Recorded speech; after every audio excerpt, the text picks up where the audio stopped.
Chapter 262. The newest chapter of this book is not finished yet. For more exciting content, please scan the QR code below to download the app. Novels are updated even faster. Millions of novels are free to read. Novels with content that cannot be found online are all available here. Putting a gunny sack over someone was something she was familiar with. She had done it with money last time, so it was about the same this time. The Crown Prince Consort didn't even have time to shout before she was carried away with a whoosh. The two female officials had clearly been following behind the Crown Prince Consort, but the Crown Prince Consort had disappeared in the blink of an eye. It was true that the Crown Prince Consort had turned into the alley before the two of them, but she shouldn't have disappeared in the blink of an eye, right? Was it this fast? The two quickly walked in front of the carriage and lifted the curtain, only to see that the carriage was empty. One of them asked the Imperial expert, "Have you seen the Crown Prince Consort?" The Imperial expert said strangely, "Isn't the Crown Prince Consort with you?" The female official said, "The Crown Prince Consort just came over. Did you not see her?" The Imperial expert said, "When did the Crown Prince Consort come over?" The female official said urgently, "She clearly came over." The Imperial expert snorted, "Would I not know if she came over?" "You! Forget it, Sister Ming." The other female official with the surname Qing shook her head. "Don't argue. Let's hurry and find the Crown Prince Consort. Maybe she is nearby and went to see someone." Female official Ming muttered, "How could the Crown Prince Consort leave us behind to go see someone alone?" Female official Qing said, "Let's search first. Split up and search." The three split up to search, but this was a straight alley without any forks. There were many carriages parked here. They searched the carriages one by one, but there was no trace of the Crown Prince Consort. "Did you really see the Crown Prince Consort walk into the alley?"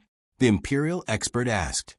Female official Ming said anxiously, "The Crown Prince Consort was in front of us. She turned a corner. If she didn't enter the alley, where did she go?" The Imperial expert raised his head in suspicion and looked at the roofs on the two sides. Had she been kidnapped? The curtain of night fell. The last sliver of orange light of the sunset stubbornly floated on the cornices of the dugong, reflecting a dazzling light. Gu Jiao tiptoed, her body as light as a swallow. Carrying a large sack, she flew down from the eaves and entered the orchard near Jadewater Alley through the back door. The orchard was half open, and the children in the nearby alleys loved to go in to play. If they picked the fruits, they had to buy them by the caddy, which was cheaper than the ones on the market. At the back of the orchard, there was a tool shed that had been converted from a horse shed. It had been in disrepair for a long time and was leaking in and out of use. Gu Jiao pushed open the door and casually threw the sack inside. He did not show any mercy to the woman. The Crown Princess was jolted all the way, and her intestines almost broke from the jolting. When she suddenly fell to the ground, she cried out in pain, "Ah, who are you?" Gu Jiao didn't want to talk nonsense with her. She took the sack off her head. After being tossed all the way in the sack, her hair bun had come loose and her pearl hairpin had fallen off. She was in a sorry state. She subconsciously raised her hand to block the light in front of her eyes. When she realized that it wasn't too glaring, she looked at the robber standing in front of her. It was actually a woman wearing a gaudy peacock plume mask. A trace of indescribable astonishment flashed across her eyes. "Who exactly are you? What do you want to do?" Gu Jiao casually walked in front of her and looked down at her. She reached out and grabbed the front of her clothes, lifting her up. Following that, she gave her a big slap and directly threw her against the wall. Using a cat to scare her husband? The Crown Princess had never been treated like this before. Although her maternal family was not worth mentioning compared to the Du family and Duke Luo's residence, it was still a scholarly family. The young ladies in her family were all pampered and raised. When she became the little Marquis's fiancée, she was the moon surrounded by the stars, and everyone tried to curry favor with her. The biggest grievance was that she was ignored by other countries when she went to the Kingdom of Liang, but that wasn't targeted at her. She was put in a sack, lifted up like a little chick, and even given a big slap. This was simply inconceivable. All right? You. She fell to the ground and looked coldly at Gu Jiao, trying to use her powerful aura as the crown princess to intimidate the other party. However, sorry. Gu Jiao grabbed her. Duong. Duong. Duong. Again and again, like driving a stake. She wished she could plant her into the ground. You're crazy. I'm, Crown Prince, Ash, The Crown Princess was beaten until she broke down and couldn't even speak properly. Gu Jiao's little fists beat her from sunset until the sky turned dark and successfully beat her into a pig's head. Gu Jiao blew on her little fists. It's really not easy for me. I'm really tired. The Crown Princess, with a crooked nose and slanted mouth. Who exactly was the one who wasn't easy? Suddenly, footsteps were heard outside the room. Immediately after, the half-closed door was kicked open, and the imperial court expert beside the Crown Princess rushed in. He glanced at the Crown Princess, who was in a sorry state, and the veins on his forehead popped. Stop. Let go of the Crown Princess. Gu Jiao clapped her hands. Oh, the imperial court expert didn't care if the other party was a little girl. He rushed over and started fighting with Gu Jiao. Every move he made was a killing move, and the two were instantly entangled in a fight. The imperial court expert would quickly realize that stopping Gu Jiao was his biggest mistake tonight. Actually, Gu Jiao was almost done with the beating and was about to leave. If the imperial court expert didn't attack Gu Jiao, he could immediately take the Crown Princess away. Unfortunately, the two started fighting. As expected of an imperial court expert, Gu Jiao found it difficult to ward off his attacks at the beginning. However, after a few dozen moves, Gu Jiao gradually entered a good state and slowly reached a tie with him. After a while, she seemed to be gaining the upper hand. From the looks of it, the imperial court expert probably couldn't restrain this girl. Whether or not he could restrain her, Gu Jiao didn't want to beat the Crown Princess anymore. However, the Crown Princess didn't think so. She thought that if she didn't leave now, she would definitely be beaten later. Therefore, she used all her strength to escape while the imperial court expert was holding off Gu Jiao. She was quite lucky. She ran into Qin Shiyu, who was playing in the orchard, even though she was escaping in a panic. Qin Shiyu, little Jing Kong, and Su Dangsong shook off the young eunuch and the Su family servants and ran to a large jujube tree. Little Jing Kong loved to eat jujubes from this tree. Unfortunately, there weren't any jujubes right now. However, there was a large bird's nest. I'll climb up first, Su Dangsong said. He was the youngest son of the Minister of War and had practiced martial arts since he was a child. He wasn't too spoiled and climbed up the tree quickly. Little Jing Kong also quickly climbed up the tree. Only Qin Shiyu was left. Qin Shiyu was chubby and spoiled. He couldn't even climb up a stool, let alone a tree. I like this. Little Jing Kong anxiously showed him how to climb up the tree. Wrap your arms around it and cross your legs. Move your arms first, then move your legs. Lift your butt and you'll be up. Qin Shiyu tried a few times and really climbed up a little. At this moment, the Crown Princess appeared. She was usually a very calm person, but people's fear of the unknown could always overwhelm their rationality. Gu Jiao didn't want anything and just kept beating her up. She was so terrified that she didn't even care about her manners and status. When she saw Qin Shiyu, she saw him as her savior and suddenly pounced on him. Little Qin Shiyu finally climbed a few feet. When he turned his head, he saw a pig's face. He was so scared that he screamed, "Ghost!" Then, he kicked his opponent's face. The Crown Princess's nose, which was intact, was crooked by Qin Shiyu's kick. Her nose was bleeding. Qin Shiyu was even more scared. I can't do it. I'm going to fall down. Qin Shiyu's limbs turned to jelly, and he fell to the ground. Little Jing Kong and Su Kanji saw this, and hurriedly climbed down to help him. The Crown Princess held back the pain and covered her bleeding nose. Little Qi, it's me. I'm the royal sister-in-law. Where are your servants and carriage? Leave with the royal sister-in-law. She was so excited that she even forgot to hide her and Qin Chiyu's royal identity. Little Jing Kong and Su Kanji didn't understand what she was talking about. "Ah, don't come over." Qin Chiyu was so scared by the crown princess's ghost-like appearance that he kept stepping back. Little Jing Kong was a smart kid. With his rich life experience, he instantly came to a conclusion. "Brother Little Chi, Brother Kanji, she's a prostitute." The prostitute used this trick to kidnap him and Ming, Er's brother. She pretended to know them and said that they were their children. No one would suspect her even if she took them away. Su Kanji thought Little Jing Kong was right. Plus, this wasn't the royal sister-in-law in Qin Chiyu's memory. Therefore, the three of them agreed that she was a prostitute who kidnapped children. They couldn't tolerate a prostitute. The three little kids had a strong sense of justice. They found a stick and gave the man a good beating. Therefore, after being beaten up by Gu Jiao, the crown princess was beaten up by the 3B*Chis of the Imperial College with sticks. Qin Chiyu was the leader. Who could reason with them? On the other side, Marquis Xianping didn't know about the crown princess's tragic experience. He got on the carriage to return home. The coachman was Chang Jing. Halfway through the journey, he suddenly asked Chang Jing to stop the carriage. "Chang Jing," he said. "Yes." Chang Jing turned around and lifted the curtain to look at him.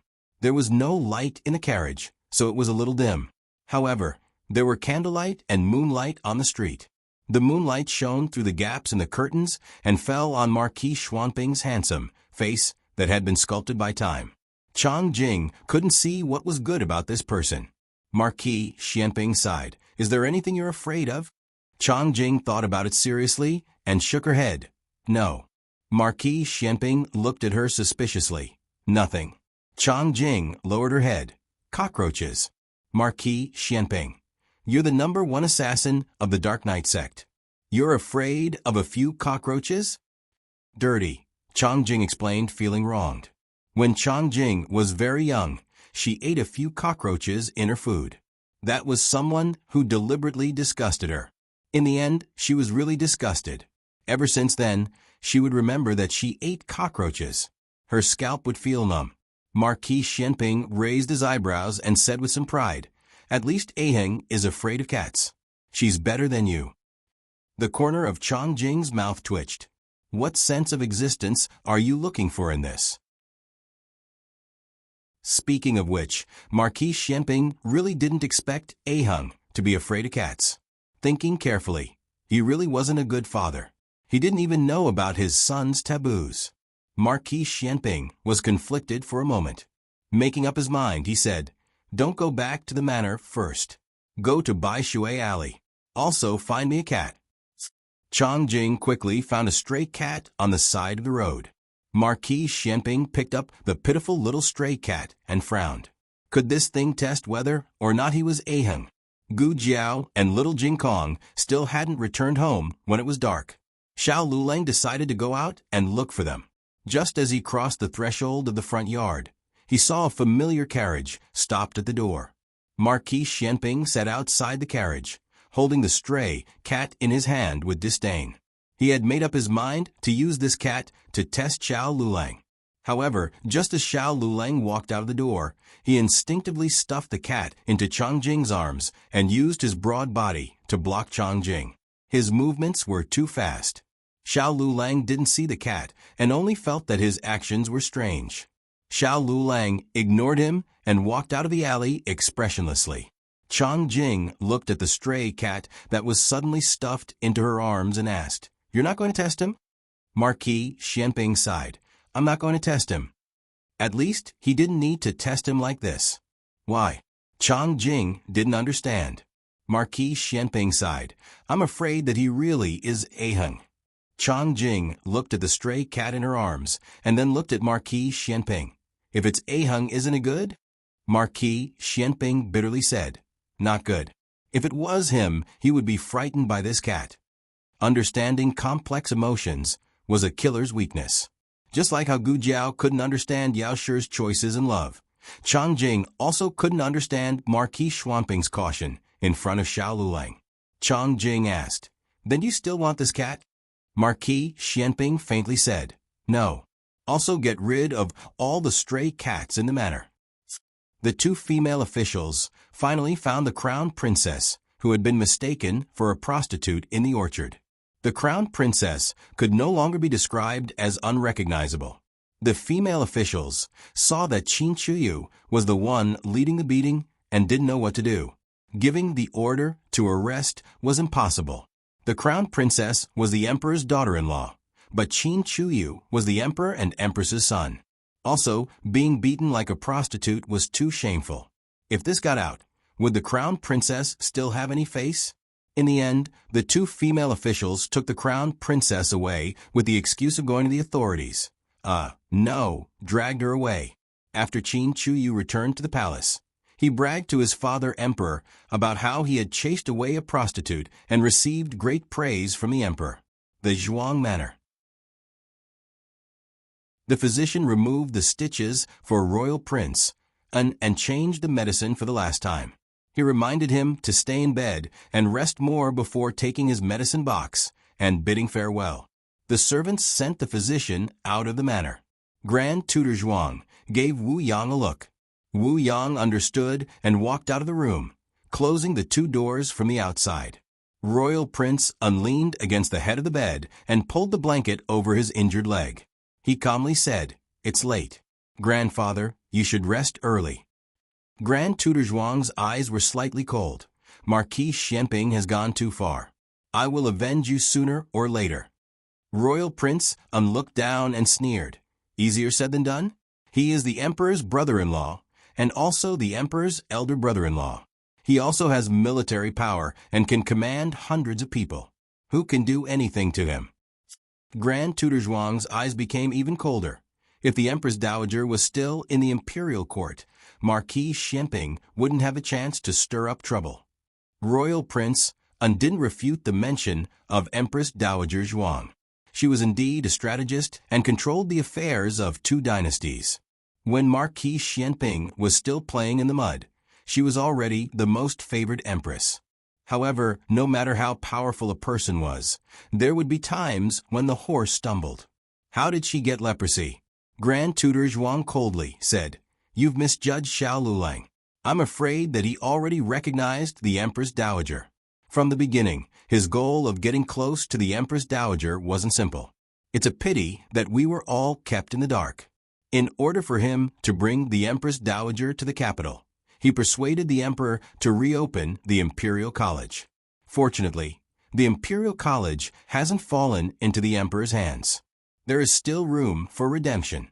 However, no matter what, the Empress Dowager can't remain in their hands. This time, he didn't refute his grandfather's words. However, he seemed to have thought of something and was silent for a moment. Then he asked, "Grandfather, what do you plan to do?" Grand Tutor Zhuang flicked his wide sleeves, openly visit the Empress Dowager and acknowledge her. In Baishui Alley, the matriarch had just finished playing a game of cards. She pushed the card table. "That's all for today. I'm not playing anymore." The neighbors reluctantly returned to their homes. That's right, although they lost money, they still had a good time playing. This was mainly due to the matriarch's strategy of winning money. The matriarch wouldn't play cards with the same table every day, and she wouldn't always take advantage of one person. For example, Auntie Zhao lost yesterday, so she let her win a little today. Everyone felt that it was normal to win and lose. However, if they carefully calculated the accounts, they lost their own money and won their companion's money. No one had ever won money from a matriarch. The matriarch stretched and went next door to see Gu Yan and Gu Shaoshun. Gu Yan lazily lay on the bed and fell asleep. Gu Shaoshun sat on a small stool and obediently did woodwork. The matriarch was very satisfied. Shaoshun, this child, was very sensible. She didn't have high expectations for Gu Yan. It was good that he was alive. Madame Yao was doing embroidery. Lu Lang and the other two were doing something outside. It was already dark, but they still hadn't returned. The matriarch was hungry, so she went to the kitchen to find food. Nanny Fang went to the embroidery building to get clothes, and the old chancellor cooked at night. The old chancellor stir-fried a few home-cooked dishes, stewed a pot of asparagus chicken soup, and fried a few brown sugar, glutinous rice cakes.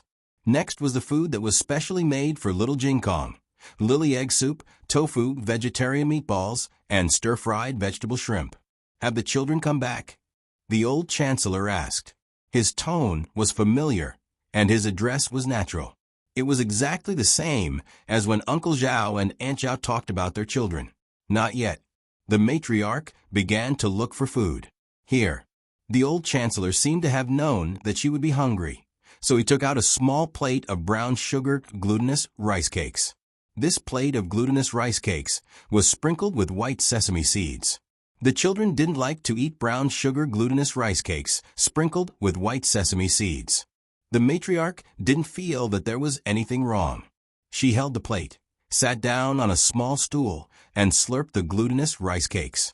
One was busy in front of the stove, and the other was eating behind it. The oil in the pot sizzled, and the room was filled with the smell of crispy oil and scallion. Knock, knock, knock. There was a knock on the door outside. "Who is it?"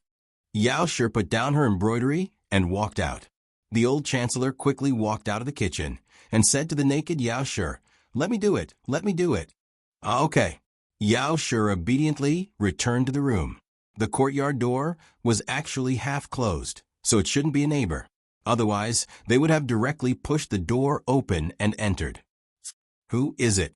he asked as he opened the wooden door. He immediately saw Grand Tutor Zhuang at the door, and his brows twitched. He closed the door and smeared some wall dust on his face before opening the door again. He squeezed out a strange voice and asked, "Who is it? What's the matter?" Grand Tutor Zhuang sized him up strangely. It was clear that he was baffled by his actions of opening and closing the door. Then, he saw that his face was covered in dirt and his clothes were plain. He instantly treated him as a servant in the courtyard and didn't look at the old chancellor directly. Otherwise, if he looked at him a few more times, he would still be able to recognize him. Grand Tutor Zhuang said indifferently, "Call your matriarch out. I have something to talk to her about." The old chancellor had calculated everything, but he didn't expect that Grand Tutor Zhuang would come personally, and that Empress Dowager Zhuang wouldn't be able to recognize the Zhuang family. One had to know that before Empress Dowager Zhuang lost her memory, the junior she doted on the most was Royal Prince An. When Royal Prince An went to Qin Empire as a hostage, Empress Dowager Zhuang was so angry that she couldn't eat for a few days and nights. She even fell sick. Now that Lu Lang had snatched away the position of the new top scholar that should have belonged to Royal Prince An, if her memory was awakened by the Zhuang family, Lu Lang would be in trouble. The old chancellor puffed out his chest and said, "What matriarch? Who are you? Have you found the wrong person? Go. If you don't go, I will report it to the officials. A dog servant dares to block my master's path. Move aside." The guard beside Grand Tutor Zhuang took a big stride forward and pushed the old chancellor away mercilessly. The old chancellor staggered and almost fell to the ground. Fortunately, a hand reached over and supported him in time. He turned his head and saw that it was over. The demon empress who brought disaster to the country had come out. The matriarch didn't even look at the guard. Her cold gaze landed on Grand Tutor Zhuang's face. She was dressed in plain clothes and didn't have any extra pearl ornaments on her head. However, her noble aura seemed to burst out from her bones. Even the old chancellor, who was supported by her, couldn't help but shiver. This was the first time he was terrified after being with her for so long. It was even fiercer than when she came to rob his private stash with a knife. Digression. Just 3 more votes to break the 1,000 mark. Look at my longing eyes. Continue reading today. The latest chapter of this book isn't finished yet. For more exciting content, please scan the QR code below to download the app. Novels are updated at a faster rate. Millions of novels to read for free. Novels with connotations that can't be found on the internet are all available here. https://www.zhhbqg com/89642_896422826/112788824. HTML Genius remembers this website's address in a second. www.zhhbqg.com Biku Pavilion's mobile reading website. zhhbqg.com.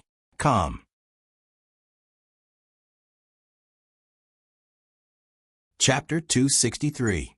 The latest chapter of this book isn't finished yet. For more exciting content, please scan the QR code below to download the app. Novels are updated even faster. Millions of novels are free to read. Novels with connotations that can't be found online are all available here. The matriarch felt that in this situation, she should say kneel. Although she didn't understand what was going on, before she could speak, the guard had already knelt down. The matriarch was speechless. Grand Tutor Zhuang also walked forward with an excited expression and cupped his hands in greeting. "Who are you?" the matriarch asked. "This official." Grand Tutor Zhuang was about to say something when he remembered that she didn't remember the past and changed his words. "I am your older brother. You are Zhuang Jins. I am Zhuang Boyong. Do you still remember me?" "Older brother?" The matriarch looked at him suspiciously. "Yes." Grand Tutor Zhuang said excitedly. "Do you remember now?" The matriarch didn't answer him. Instead, she looked at the old chancellor beside her and asked, "Did you have someone push him?" "This servant is so unreasonable. He actually shut me out." Grand Tutor Zhuang glanced at the old man beside the matriarch with disgust. He didn't know why, but he was especially annoyed. When he saw him standing with his younger sister, he had the urge to rush up and beat him up. The matriarch looked at him and said impatiently, "What did you just say?" Grand Tutor Zhuang was stunned by her unfriendly tone. "I said he shut me out?" The matriarch said the sentence before that. Grand Tutor Zhuang thought for a moment. This servant is so unreasonable. The matriarch nodded, walked to the door, and hooked her finger at Grand Tutor Zhuang. Grand Tutor Zhuang walked over. "Younger sister." The matriarch patted his shoulder. "Turn around and face outside." Grand Tutor Zhuang didn't understand, but he still turned around. The next second, he felt a pain in his butt. The matriarch had kicked him out. He was caught off guard and tripped over the threshold, falling to the ground. Without waiting for him to react, old mistress slammed the courtyard door shut with a bang. "Servant? Servant your ass. Who are you to bully my man?" Grand Tutor Zhuang was shut out. He knew that he wouldn't be able to see Empress Dowager Zhuang again today. He secretly gritted his teeth and left unwillingly. On the way back, he was very puzzled. Why did Empress Dowager Zhuang treat him like this? Did he not know him and treated him as a bad guy, or was he trying to get revenge for that old man? Ridiculous. When did Empress Dowager Zhuang care so much for a servant? She regarded human lives as worthless. She could even send a princess of an empire to be married off casually. How could she stand up for a servant? Actually, not only was Grand Tutor Zhuang puzzled, the old chancellor was also confused.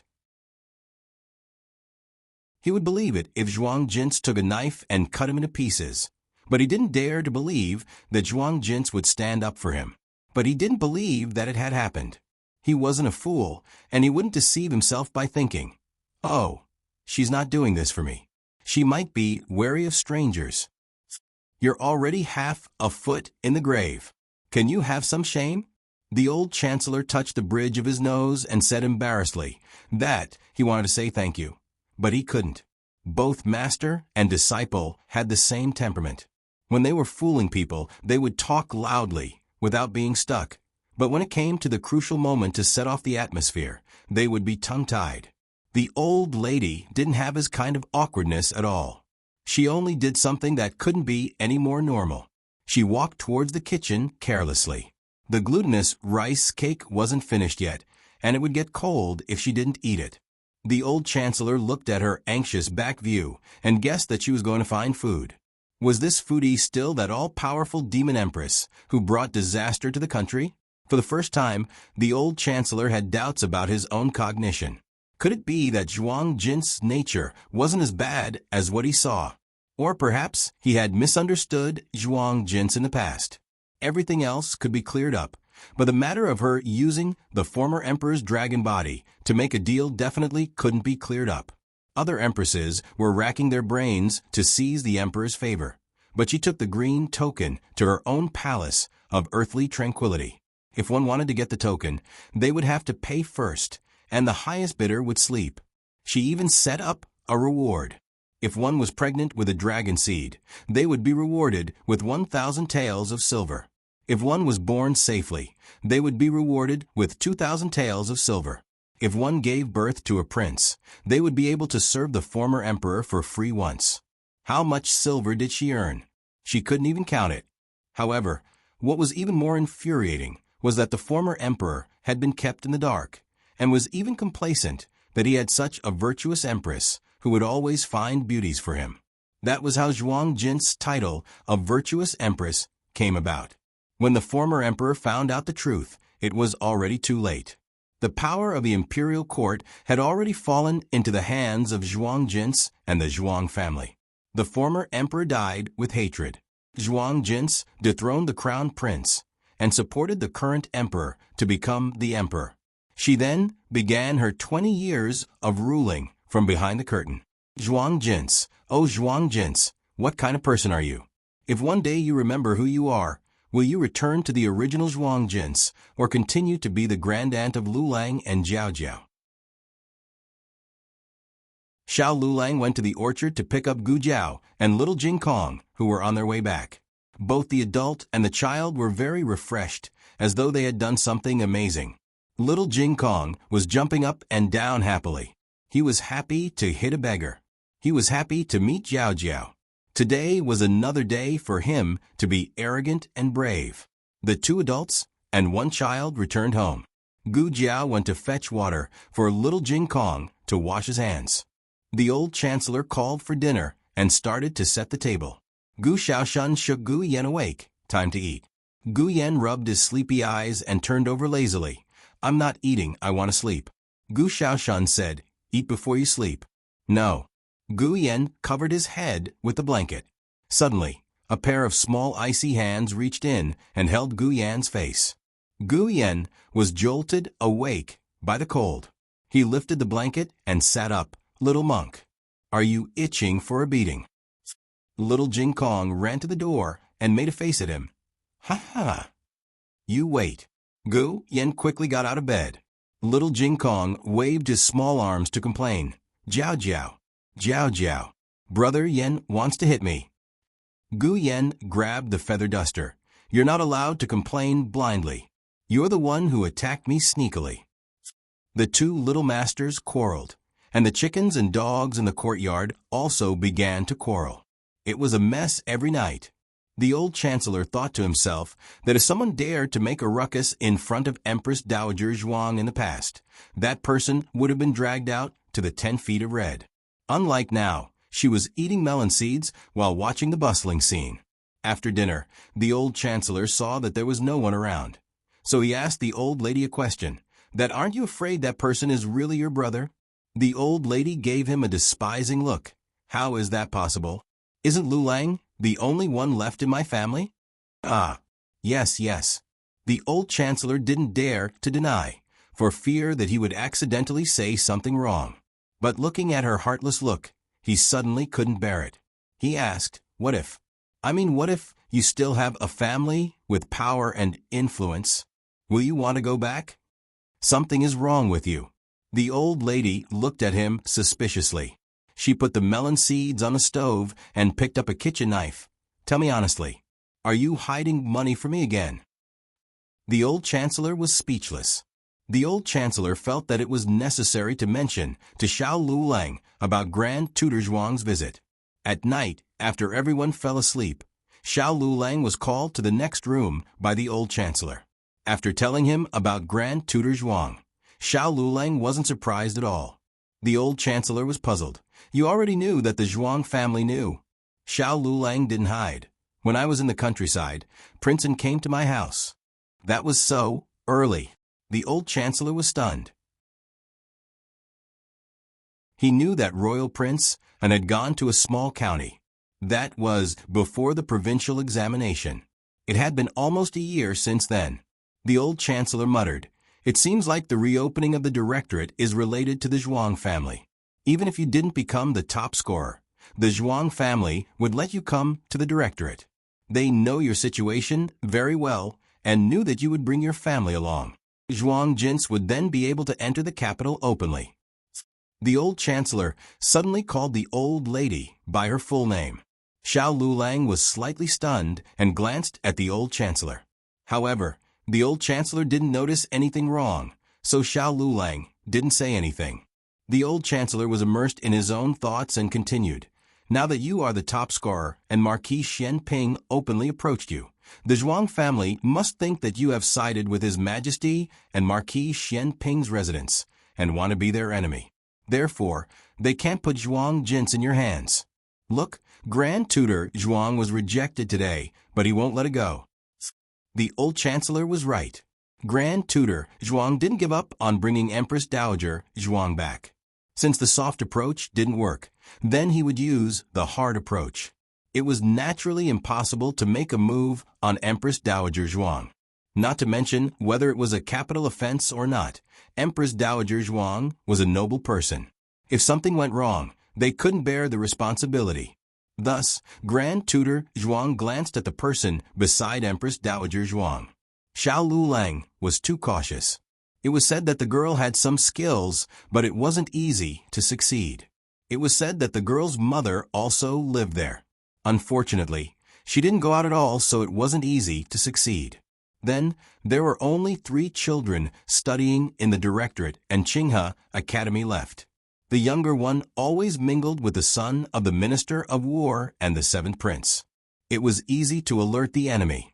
Finally, after careful consideration, Grand Tutor Zhuang locked onto one person, Gu Xiaoshan. The latest chapter of this book isn't finished yet. For more exciting content, please scan the QR code below to download the app. Novels are updated faster. Millions of novels are free to read. Novels with connotations that can't be found on the internet are all available here. https://www.zhbqg.com/89642_896/1127860066. HTML Genius remembered this website's address in 1 second. www.zhbqg.com Biku Go mobile reading website. zhbqg.com.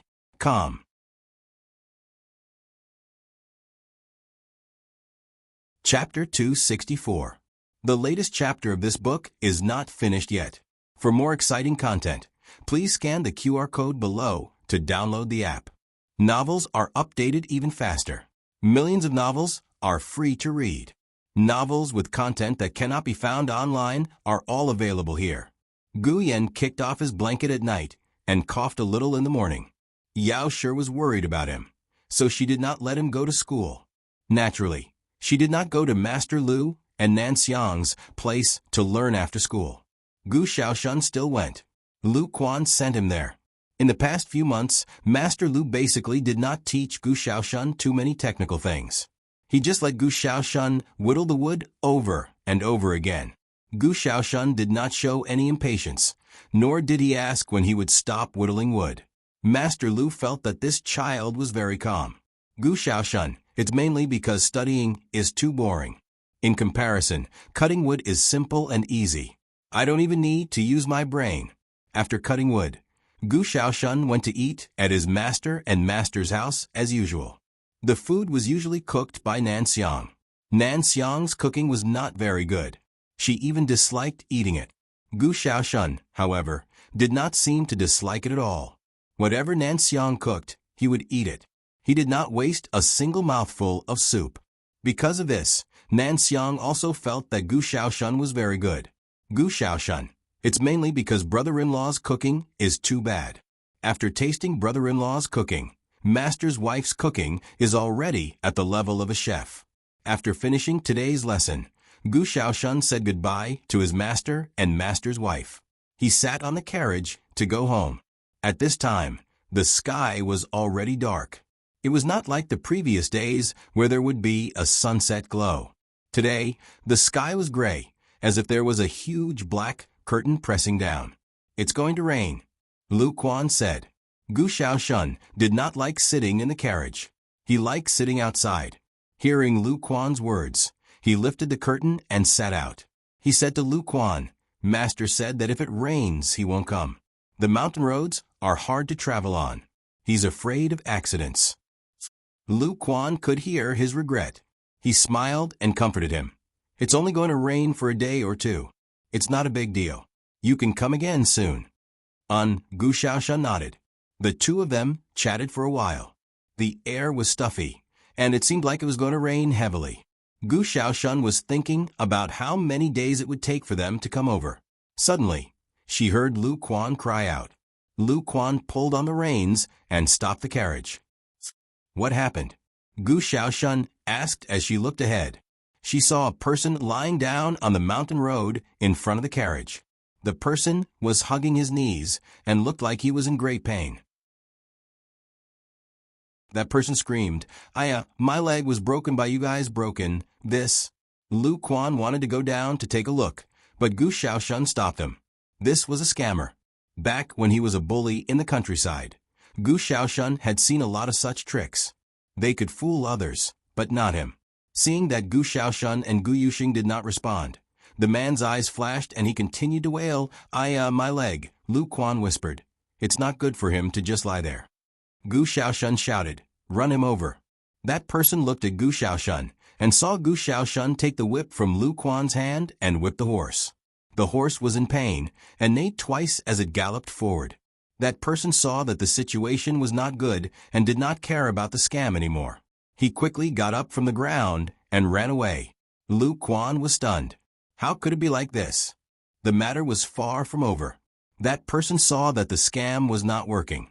His eyes turned cold, and he actually used his qinggong to fly toward the carriage. He directly jumped over the roof of the carriage and pulled Gu Xiaoshun down from the carriage. "Xiaoshun." Lu Quan was shocked and quickly reached out to pull on the reins.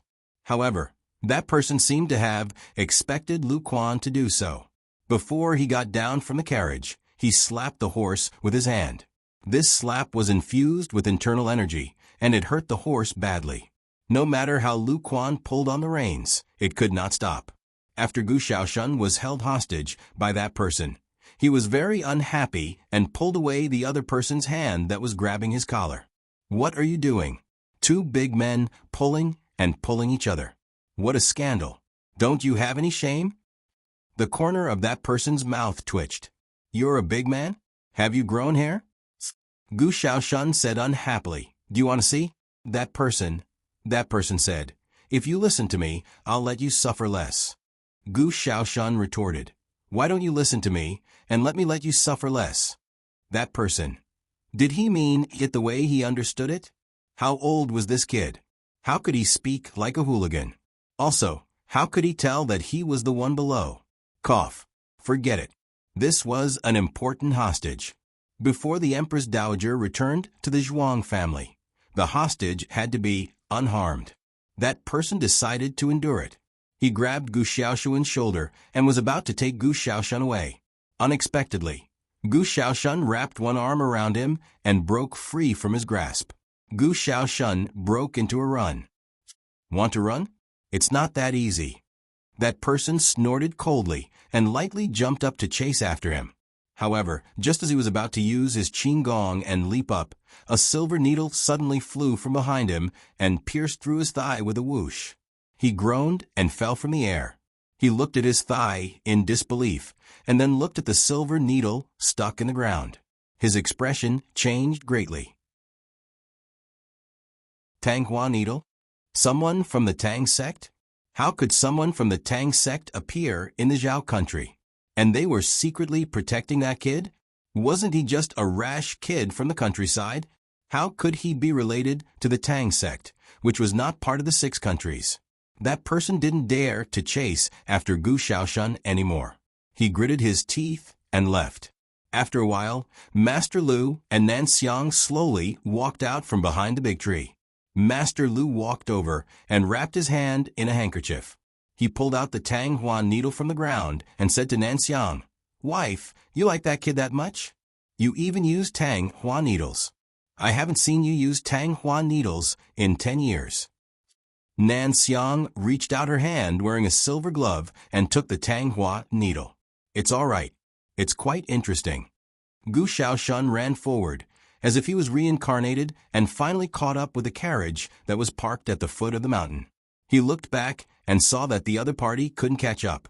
He couldn't help but laugh with his hands on his hips. "Ha ha! It's still this young master who runs faster. If you have the ability, then chase after me. Chase after me." His mouth was full of arrogance, but his body was trembling. He jumped onto the carriage. "Uncle Lu, let's go quickly." "Oh, okay." Lu Quan increased the speed of the carriage to the maximum and quickly returned to Bai Shui Alley. The assassin who came to capture Gu Shaoshan didn't make it back to report to Grand Tutor Zhuang. Although it was only a small silver needle, the Tang sect's hidden weapon could take a life. This was a mistake in strategy.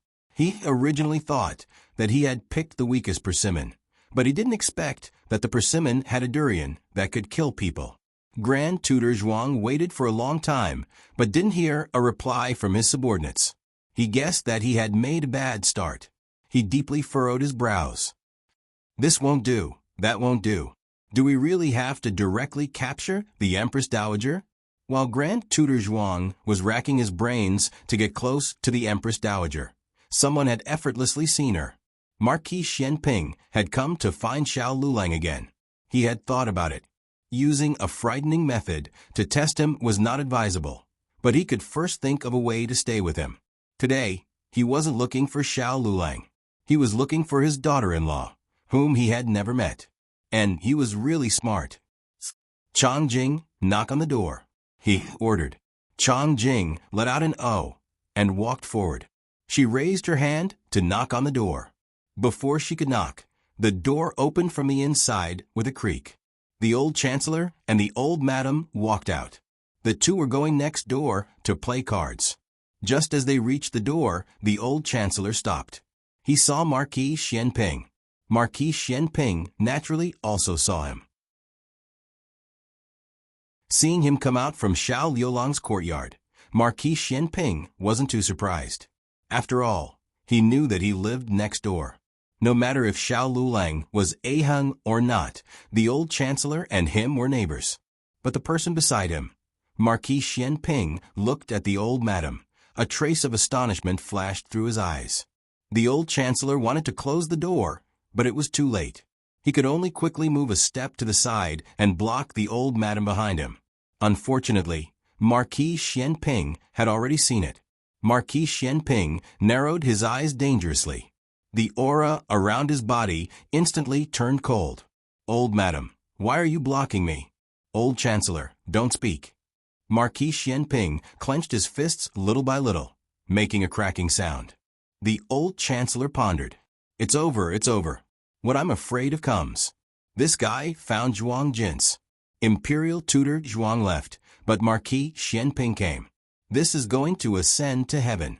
Imperial Tutor Zhuang only wanted to make use of Zhuang Jin's, but Marquis Xianping had an irreconcilable hatred with Zhuang Jin's. "Brother Hua, sister-in-law Hua, why aren't you guys here yet? We're just waiting for you too." Next door, Auntie Zhang's shout came from the room next door. Marquis Xianping's gaze swept across the old chancellor and the old madam's face with a faint smile. "Brother Hua, sister-in-law Hua? It seems that I have recognized wrongly. Also, the Empress Dowager is in the temporary imperial residence. Why would she come here?" The old chancellor secretly heaved a sigh of relief. After he heaved a sigh of relief, he felt that something was wrong. Marquis Xianping wasn't so stubborn? Marquis Xianping sneered. His voice was like a cold pool. Someone disguised herself as the Empress Dowager. "Chang Jing, kill her." Digression, Empress Dowager. It's too difficult for me. Third watch, aren't you surprised? The latest chapter of this book isn't finished yet. For more exciting content, please scan the QR code below to download the app. Novels are updated at a faster rate. Millions of novels are free to read. Novels with connotations that can't be found on the internet are all available here. https://www.zhbqg.com/89642_896/11278385. HTML Genius remembers this website's address in a second. www.zhbqg.com Biku Pavilion Mobile Reading Website. zhbqg.com.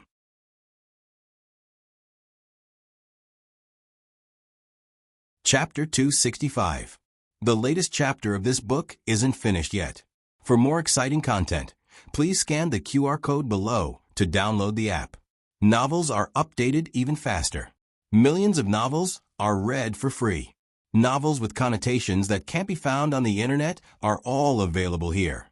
The old chancellor's temples suddenly twitched. It's fine if Marquis Xianping doesn't come, but if he does, he will kill. How did he really recognize the wrong person? He was obviously making the best of it. Empress Dowager Zhuang was recuperating in the temporary imperial residence. So who could say that the woman outside, who was his wife, was the Empress Dowager? The emperor didn't want to see Empress Dowager Zhuang anymore, but the royal family's reputation was bound together. Even if it was to protect the royal family's reputation and decorum, the emperor wouldn't admit that the woman outside, who made the former emperor a cuckold, was Empress Dowager Zhuang. Besides, the emperor originally wanted to get rid of Empress Dowager Zhuang, but the emperor had more scruples than Marquis Xianping. In addition, Empress Dowager Zhuang also had something that the emperor always wanted. If Marquis Xianping really killed Empress Dowager Zhuang, the emperor would be angry and regret that he didn't get what he wanted. But he wouldn't really take Marquis Xianping's life. Alright, it wasn't his illusion last time. Marquis Xianping was indeed cunning enough. People always said that Marquis Xianping often won battles because he relied on his bravery. In fact, they were all wrong. Bravery was important, but if Marquis Xianping didn't have any brains, he would have been fooled by the enemy. The old chancellor belonged to the party who was caught. On one hand, he had to endure the confusion brought by his guilty conscience, and on the other hand, he couldn't really let Zhuang Jin's be killed. He hurriedly said, "Can't they look alike? What's there to pretend to be?" Marquis Xianping sneered, "Heh, it's fine if my illegitimate son looks like my legitimate son, but what's the relationship between this person and the one in the palace? Sisters? The old chancellor was speechless for a moment. Can't you just be a martial artist, and be a quiet martial artist? As a military general, your brain and mouth are so sharp that the civil officials will have no way out." The old chancellor expressed that he could still stay low, and was determined not to lose to a military general. He looked at Marquis Xianping and said sternly, "You can't kill her. She's Liu Long's grand-aunt." Pausing for a moment, he recalled that his grand-aunt was his grandfather's sister. Naturally, Marquis Xianping didn't have such an aunt. The old chancellor's stroke of genius came to him, his elder brother's father's aunt. This big brother referred to the eldest son of Chen Yun's mother and her ex-husband. If she was really his big brother's grand-aunt, then, as his half-brother, Xiao Lulang also called her grand-aunt. What's more, that big brother treated Lulang very well. It was not wrong for Xiao Lulang to take care of his big brother's grand-aunt in her old age. Marquis Xianping snorted. "Do you think this marquis will believe you?" The old chancellor clasped his fingers. "It's absolutely true. If it's a lie, may the heavens strike you with lightning." Rumble. A clap of thunder exploded in the sky. "Old chancellor, are you not giving me any face at all?" It was about to rain. The sky was gloomy and dark clouds rolled. It was as if there was a sea of primal chaos under the sky. The atmosphere suddenly became oppressive. Chang Jing wasn't in a hurry to make a move. It wasn't because he was intimidated by the old chancellor's words, but because his marbles were gone. He lowered his head and rummaged through his pocket to find his marbles. Marquis Xianping looked at the old granny, and the old granny also looked at him. Their eyes met. Lightning flashed and thunder rumbled in the sky. Their faces were also flickering in the night sky and the lightning. Even if a dragon enters a shallow abyss, it is still a dragon. Even if she had lost her memory and was wearing a coarse hemp garment, the old granny's aura wasn't any weaker than Marquis Xianping's. In fact, under the confrontation of their gazes, there was a faint aura that belonged to Zhuang Jin's. The old chancellor felt a deep headache. He said to Marquis Xianping, "Listen to me. Perhaps what happened back then was a misunderstanding. Misunderstanding. What misunderstanding? What happened back then?" Marquis Xianping and the old granny almost spoke at the same time. This? The old chancellor looked at the old granny and then looked at Marquis Xianping. He used his hand to block and said softly, "She doesn't remember anything. Don't be like this." Marquis Xianping said coldly, "She doesn't remember, but I do. The hatred of killing my son is absolutely irreconcilable." The old chancellor scratched his head. How can that be called killing? At most, it was poisoning, right?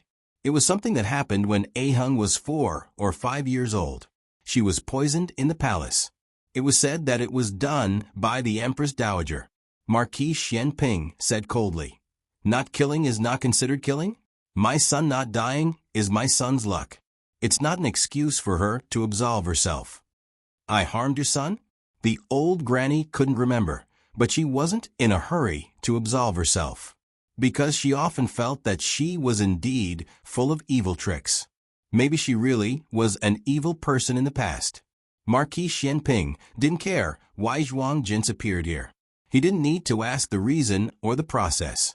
He only needed the result. That is, he wants to kill Zhuang Jin.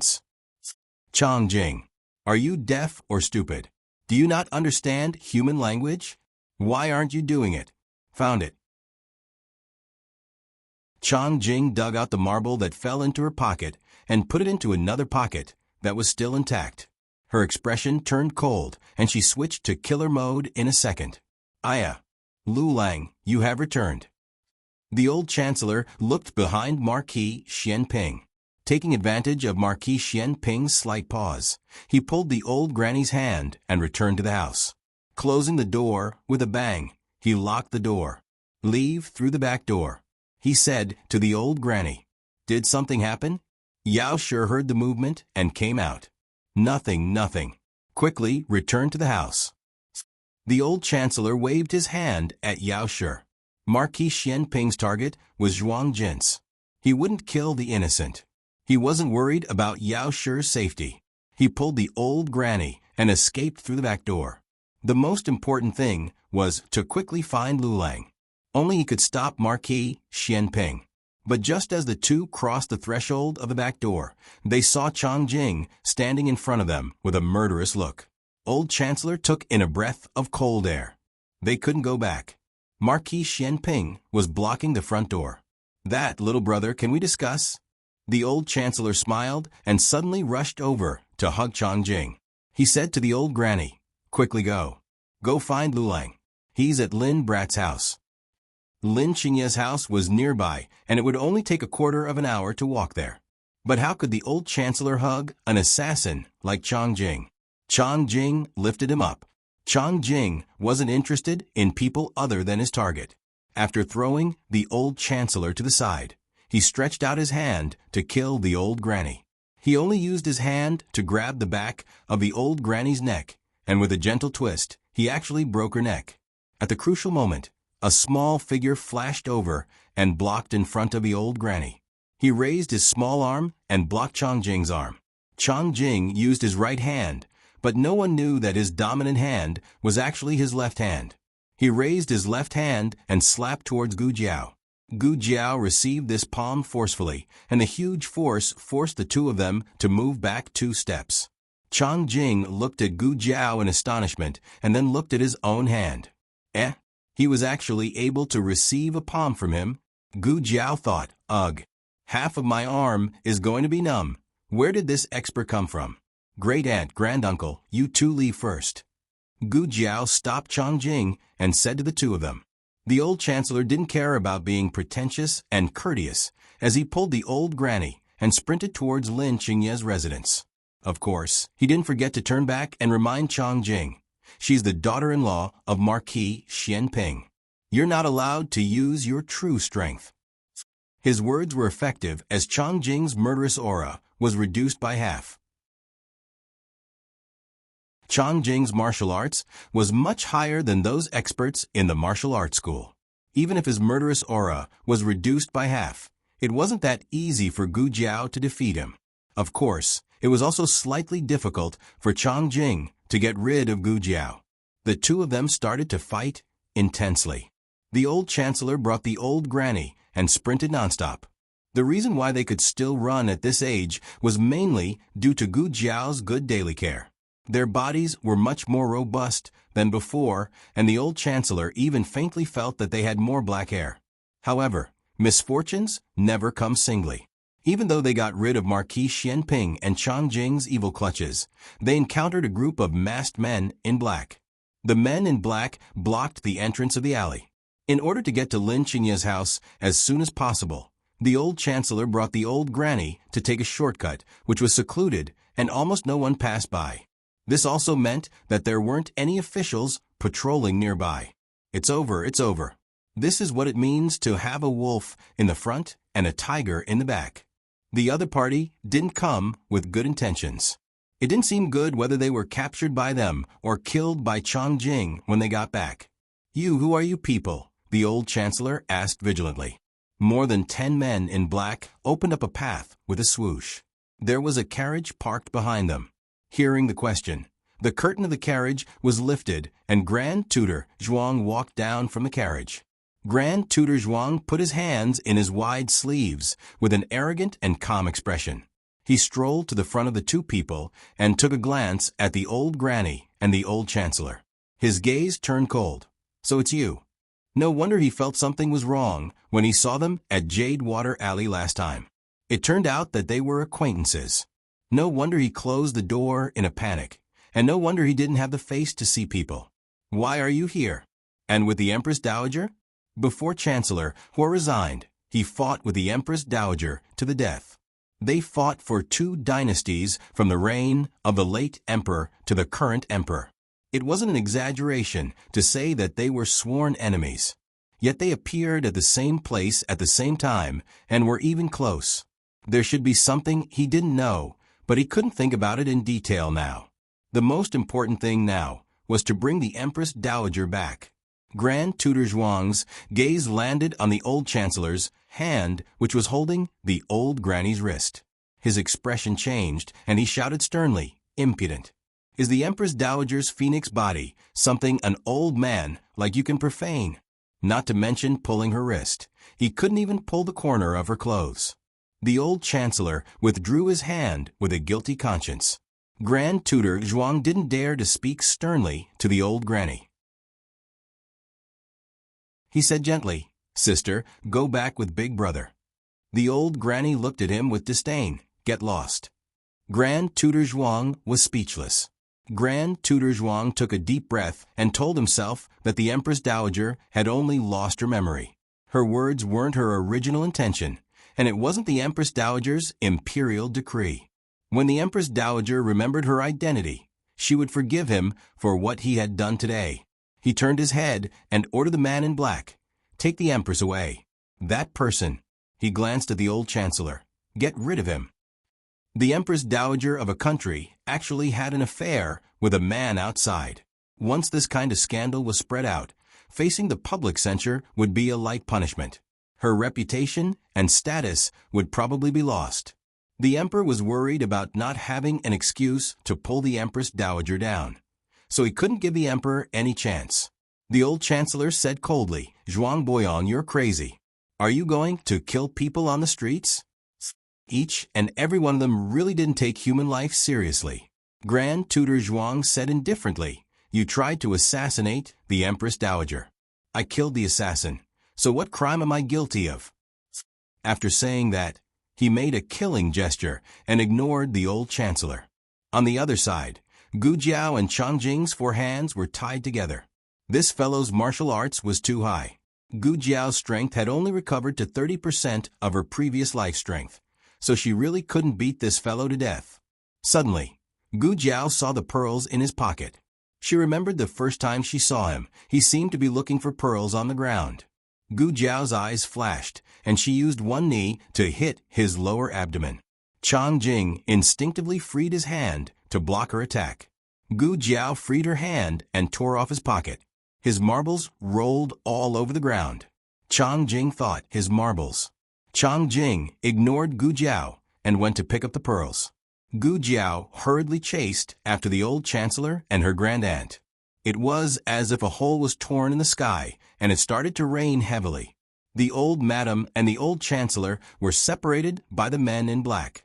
The men in black didn't dare to be rough with the old madam, and only tried their best to pull her into the carriage.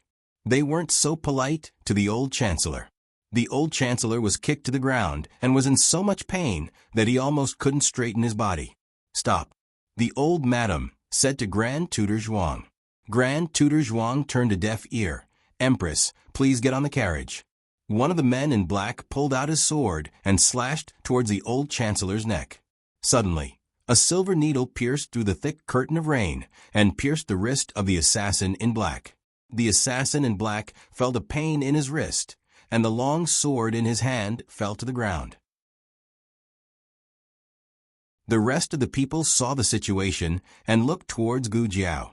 The next moment, they waved the long sword in their hands and slashed towards Gu Jiao. It was raining heavily.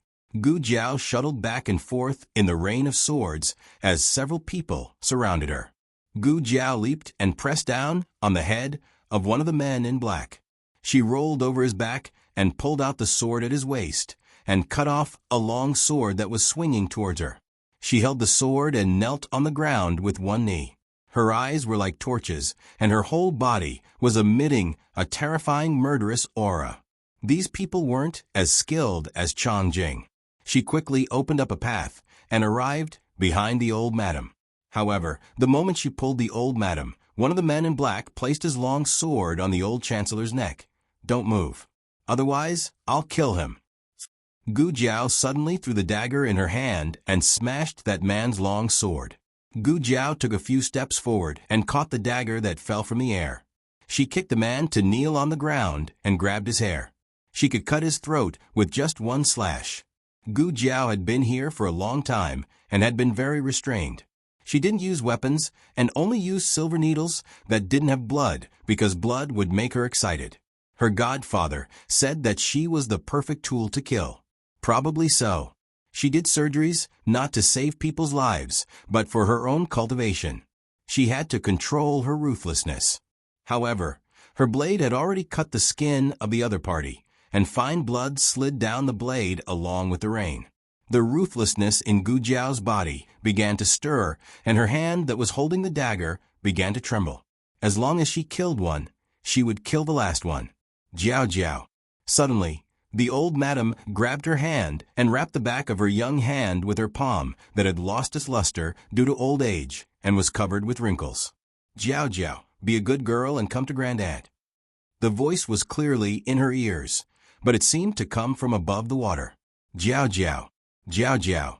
The old madam called her again and again. Gu Jiao finally suppressed the ruthlessness in her blood. The red blood in her eyes faded little by little. She turned her head and threw away the dagger in her hand. "Grand-aunt, I'll take you home." The old madam nodded. "Okay." Grand Tutor Zhuang was directly shocked by Gu Jiao's murderous aura and forgot to stop her.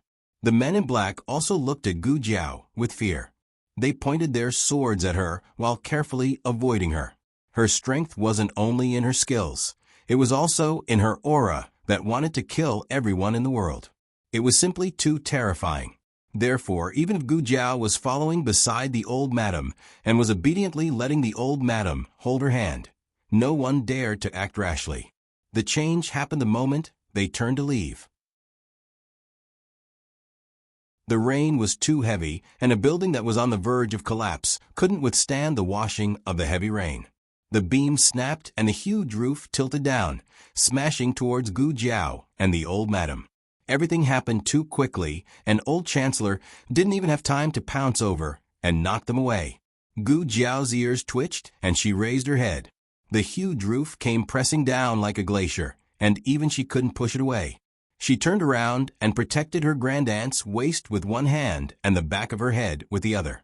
She then used her elbow to fall to the ground. She protected her grandaunt under her body. The old madam looked at the roof pressing down on Gu Jiao, and she couldn't push Gu Jiao away. She could only stretch out her hand to protect Gu Jiao's head. She protected Gu Jiao's head, but she couldn't protect her own head. A wooden plank suddenly smashed onto her forehead. Empress Dowager Zhuang Jin's. She felt a sharp pain in her head, and a hole seemed to have opened up in the depths of her mind. Countless strange yet familiar images rushed out along with her memories. Jin's, tell father, what do you want to be when you grow up? I want to be a bird. Why? I can fly. That way I won't have to be trapped in the house all day. Jin's, from today onwards, you are the Empress of Great Zhao Empire. Zhen and the Empress will be together for 100 years and be united forever. His Majesty is resting in Wanfu Palace. Her Majesty doesn't have to wait for His Majesty to admire the moon. His Majesty will come again at the beginning of next month. Jin's, in this lifetime, have you ever loved Jin? Long live Empress Dowager. The latest chapter of this book isn't finished yet. For more exciting content, please scan the QR code below to download the app. Novels are updated at a faster rate. Millions of novels are read for free. Novels with connotations that can't be found on the internet are all available here. https://www.zhbqg.com/89642_89642826/112759247. HTML Genius remembers this website's address in a second. www.zhhbqg.com Biku Pavilion's mobile reading website. zhhbqg.com.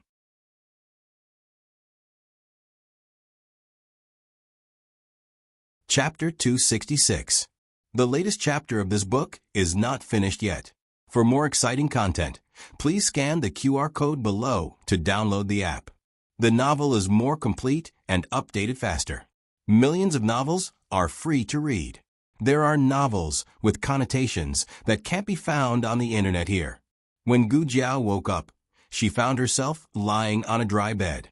She raised her head and looked around. She recognized that this was her boudoir in the medical center.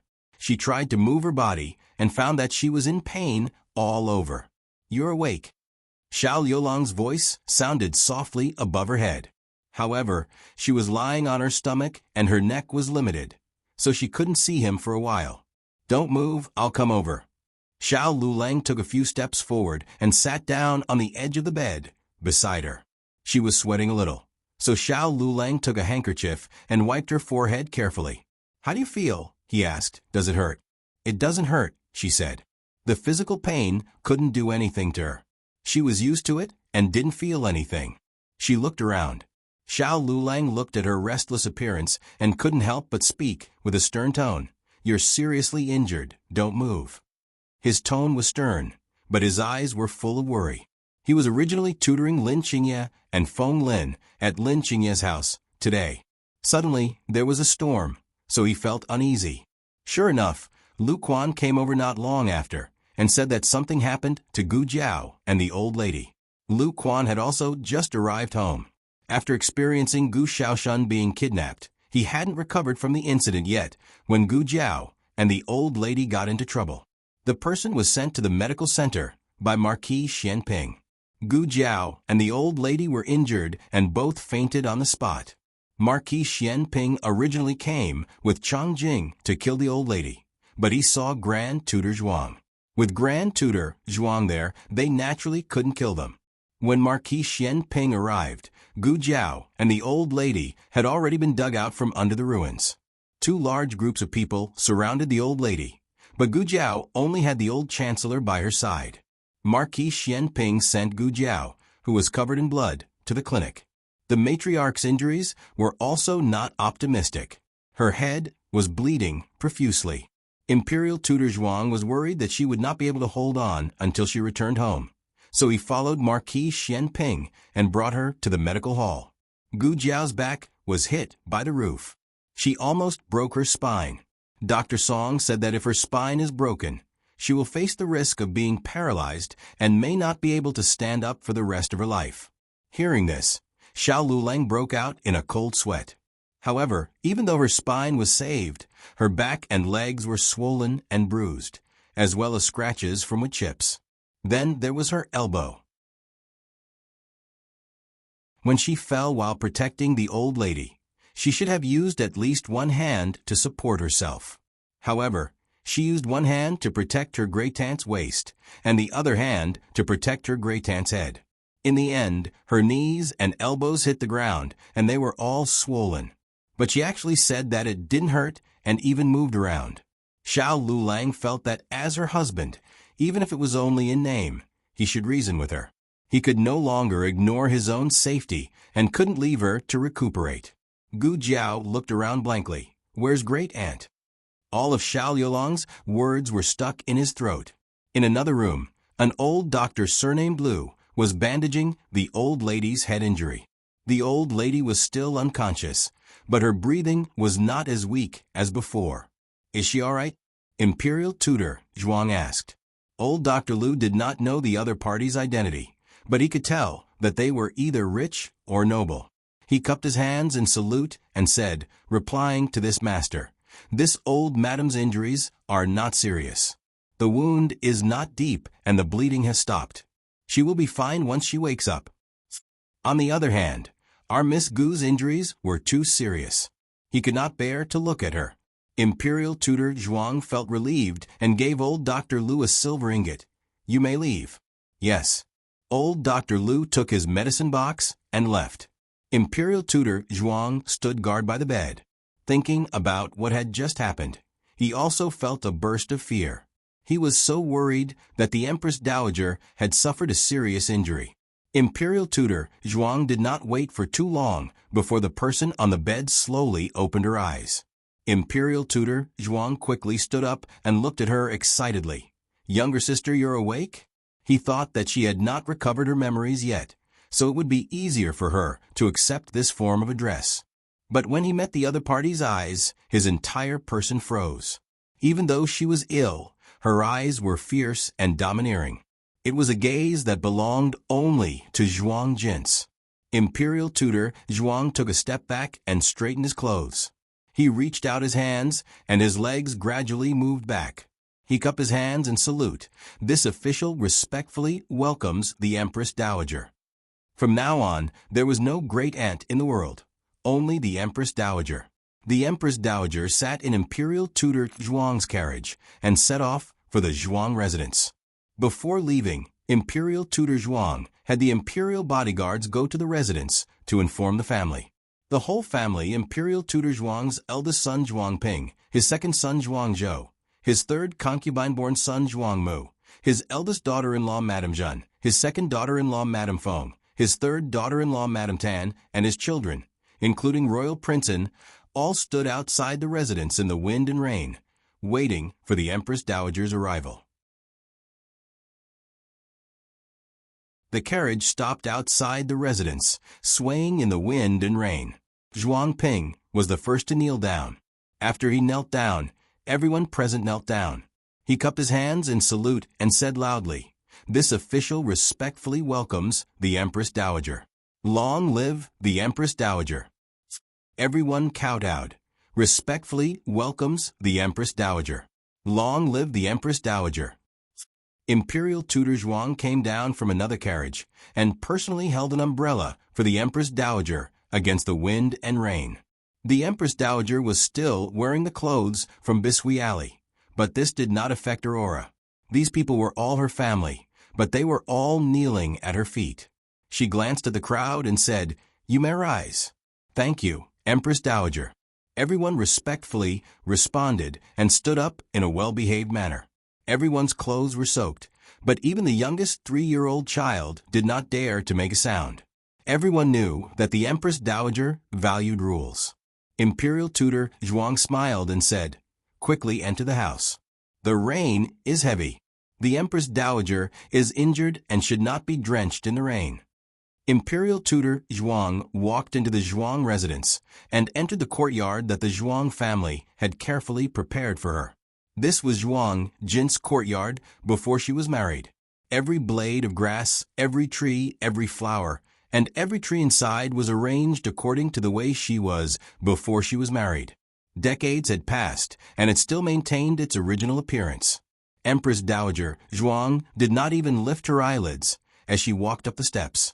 However, when she passed by a crabapple tree, she took a second look and felt that there was a child missing from the tree. She entered the house.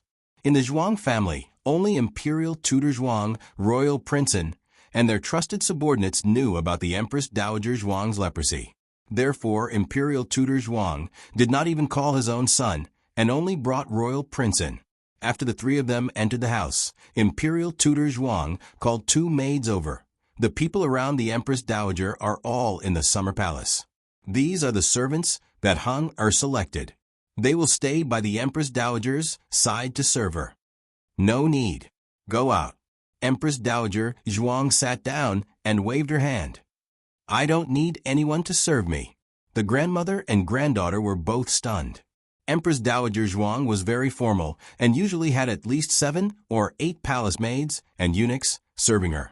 Empress Dowager Zhuang reached for the teapot on the table and poured tea. Imperial Tutor Zhuang frowned and looked at the two maids. What are you doing?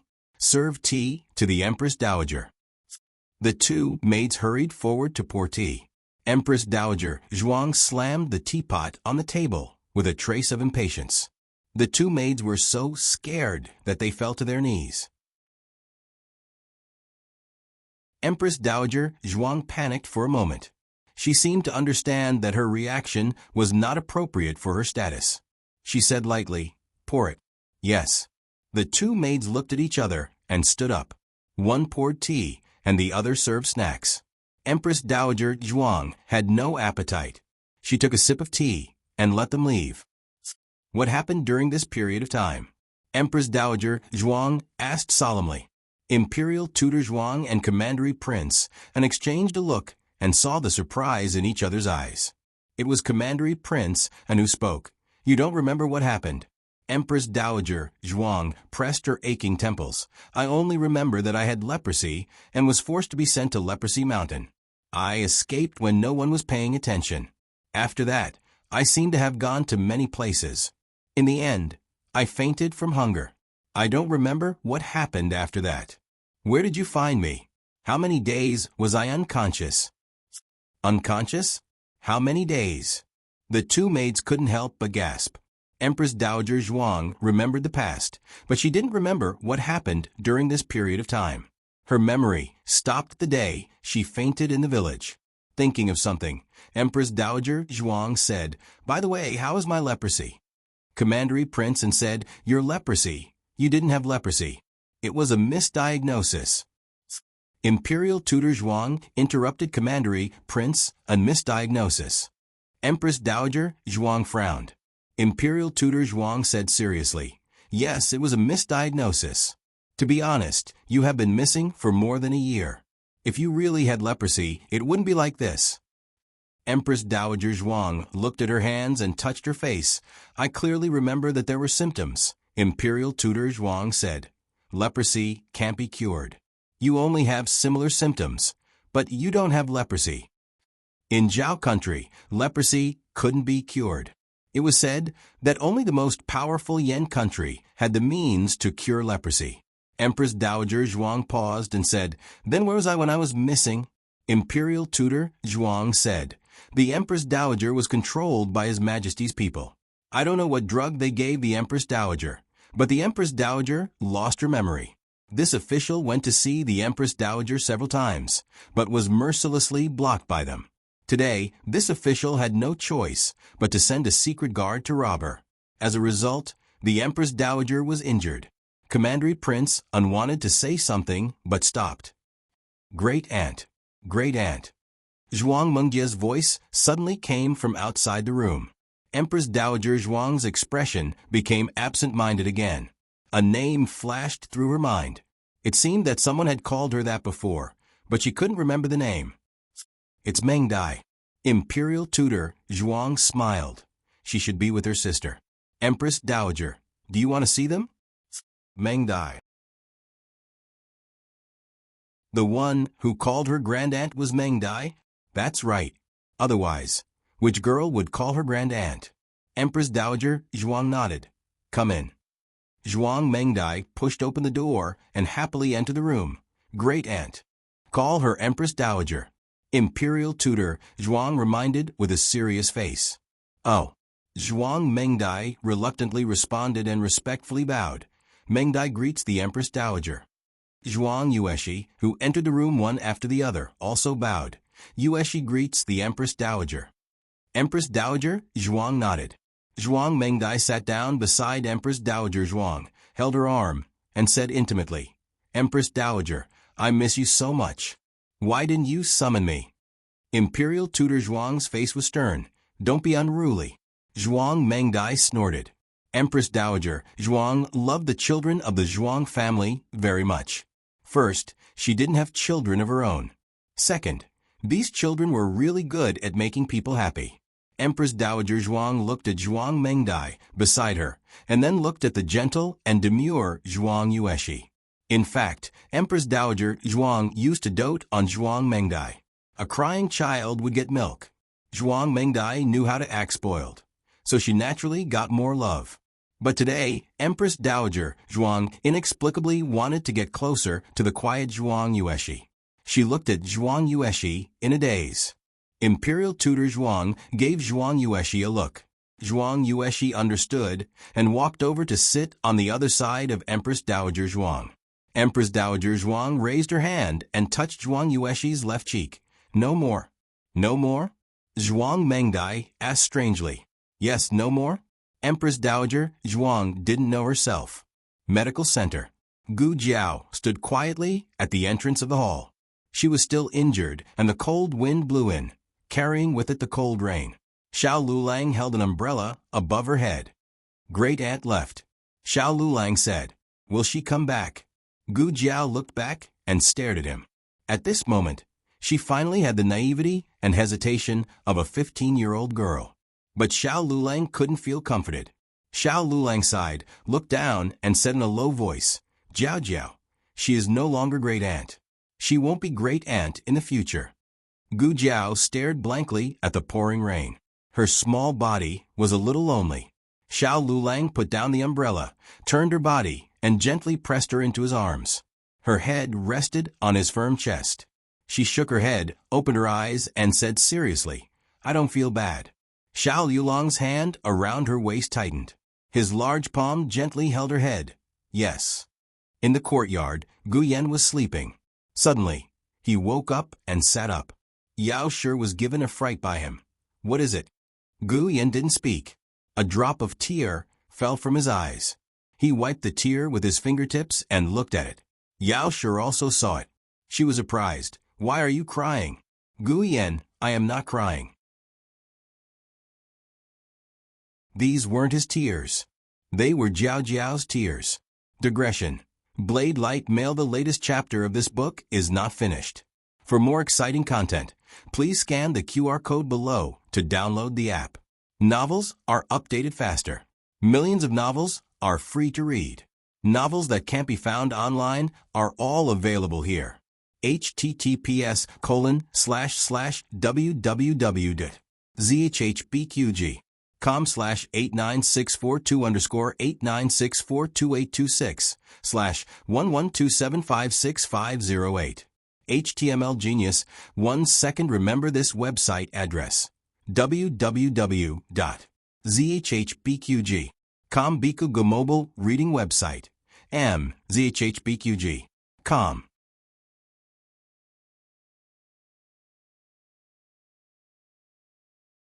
Chapter 267. The latest chapter of this book is not finished yet. For more exciting content, please scan the QR code below to download the app. Novels are updated faster. Millions of novels are free to read. Novels with content that can't be found online are all available here. Empress Dowager Zhuang talked with the Zhuang family for a while and felt tired. Grand Tutor Zhuang left with the children. He let Zhuang Mengdai and Zhuang Yueshi go back to their own courtyards to rest. Then he said to Prince An, "Come to my study." Yes. Prince An went to Grand Tutor Zhuang's study. There was an oil lamp in the study. The light was not too dim, but not too bright. The wind and rain outside continued without any signs of abating. Grand Tutor Zhuang waved his hand and dismissed the servants. Only he and Prince An were left in the room. The Empress Dowager was found, but Grand Tutor Zhuang found that his grandson was not as excited as he imagined. In fact, he had been like this since the court examination. This made Grand Tutor Zhuang suspect that Prince An lost his confidence after one failure. Grand Tutor Zhuang said sincerely, "One imperial examination is no big deal. In the future, you will have a meteoric rise in the officialdom. You can still beat him. To be exact, you will definitely beat him." Life was very long. A small victory or loss was nothing. The most important thing was to look forward and not look back. The Empress Dowager and the Zhuang family are behind you. Prince An did not do this because of the imperial examination results. At least not completely. In his opinion, he lost to Xiao Lulang because the emperor wanted to suppress the Zhuang family. It was reasonable for him to lose. But on the day they paraded through the streets on horseback, Gu Jiao treated Xiao Lulang differently from how she treated him. This truly hurt his heart. However, he could not say this. "I understand. If there is nothing else, I will leave first." He bowed and was about to leave. The Empress Dowager's matter. Grand Tutor Zhuang stopped Prince An. His eyes were full of meaning. "You should know what to say and what not to say." Prince An asked numbly, "Grandfather, what do you think should be said and what not to say?" Grand Tutor Zhuang was dissatisfied with his attitude. His eyes turned cold. "You are young. I allow you to be a little emotional, but don't go overboard." Royal Prince An laughed at himself. Is the Empress Dowager really controlled by His Majesty? Then why did Your Majesty personally go to Jiangnan to find her? Grand Tutor Zhuang said, "Xiao Lulang has thrown in his lot with Marquis Xianping. Marquis Xianping is the Emperor's trusted official. Who knows if the Emperor's trip to Jiangnan is a smokescreen to fool us?" Royal Prince An sneered. She cured the Empress Dowager's leprosy. She even saved the Empress Dowager's life. Does grandfather think that she is using her? Grand Tutor Zhuang said in a heavy voice, "The Empress Dowager does not have leprosy. Leprosy cannot be cured. Also, there was no need to save her. They just needed the Empress Dowager and couldn't let anything happen to her. If it was any of the Zhuang Manor's guards, they would do the same. They are all willing to die for the Empress Dowager." Royal Prince An did not argue with his grandfather anymore. He lowered his eyes. If grandfather says so, then so be it. With that, he bowed and turned to leave. Grand Tutor Zhuang looked at his back and said, "Remember your status. Don't let your emotions affect your decisions." Got it. A low reply came from him in the night. The rain was very heavy. Gu Jiao's injury was also very serious. She couldn't return to Bishui Alley. Tonight, she would rest in the small courtyard of the medical center. Dr. Song boiled a bowl of calming soup. Xiao Lulang fed it to her. The medicine took effect, and she quickly fell asleep. Marquis Xianping was under the eaves. Beside him was the depressed old chancellor. Chang Jing was playing with marbles on the floor at the end of the corridor. Marquis Xuanping's hands were in his wide sleeves. He unconsciously frowned and looked at the heavy rain that was like the Milky Way. So the Empress Dowager fainted in front of Lulang and that girl's house? I heard so. The old chancellor said dejectedly. Marquis Xianping said, "Then do they know it's the Empress Dowager?" The old chancellor looked at him coldly. "You are setting a trap for me." Marquis Xuanping's expression didn't change. I didn't. This old guy looked like he had lost his soul after losing his wife. He thought it would be easy to get information out of him. Of course, that girl wouldn't know it's the Empress Dowager. The real Xiao Lulang also wouldn't know the Empress Dowager. Only Aheng would know. So if the old chancellor hesitated and said, "How do I know?" then he would be exposed. Marquis Xianping had a toothache. Old man, he's not easy to fool. But then again, that ugly girl was actually Xiao Liulong's wife. The first time she saved him, he gave her the smallest silver nude. The second time she saved the emperor, he gave her the second smallest silver nude. Thinking of his stingy behavior in front of his daughter-in-law, Marquis Xuanping's toothache became even more painful. Fuck, I was too careless. Lu Quan went home to deliver a message, saying Gu Jiao's situation. Xiao Lulang was taking care of her in the medical center. He told the family not to worry and not to go see her in the rain. Taking care of her body was the most important. These were Xiao Liulong's original words. Yao Shi was pregnant, Gu Yan had a heart problem, and little Jing Kong was too small. It was best if they didn't go out. Only Gu Xiaoshan was sturdy enough. But because of this, he should stay and take care of the family. How did she get hurt? Gu Yan asked. It's because the rain was too heavy and the roof slipped. Lu Quan said embarrassedly. There were some things that couldn't be said in front of the children, but he had explained the details to Yao Shi. Only now did Yao Shi know that she hadn't heard wrongly. That young guard called Wu Yang had indeed called Grand-Aunt the Empress Dowager. Her feelings were very complicated. On one hand, she was very shocked by her grand-aunt's past. On the other hand, she felt a deep sense of reluctance towards her grand-aunt's departure. She was a woman of the boudoir and was often away from the capital. She hadn't heard many rumors about Empress Dowager Zhuang. She understood that the person was the children's grand-aunt. She seemed to be heartless, but she was very protective of everyone. Are they all right? Yao Shi asked. Lu Quan smiled and said, they're fine. They're all external injuries. Gu Jiao's injuries were more serious, but her life wasn't in danger. She just needed to rest for a long time. Little Jing Kong looked around and stuck his head out. After looking around for a long time, he didn't see anything. He walked into the room, spread his hands, and asked, where's Grand-Aunt? Lu Quan didn't know how to answer. Gu Yan seemed to have sensed something, but he didn't say anything. Yao Shi paused and gently pulled little Jing Kong, whose head was soaked by the rain, into her embrace. She used a handkerchief to wipe his little bald head and said, Grand-Aunt went home. Little Jing Kong tilted his head and had a puzzled expression. No, I didn't see her. Yao Shi held back the bitterness in her heart and stroked his little bald head. She went back to Grand-Aunt's home. Little Jing Kong spread his hands. Isn't this Grand-Aunt's home?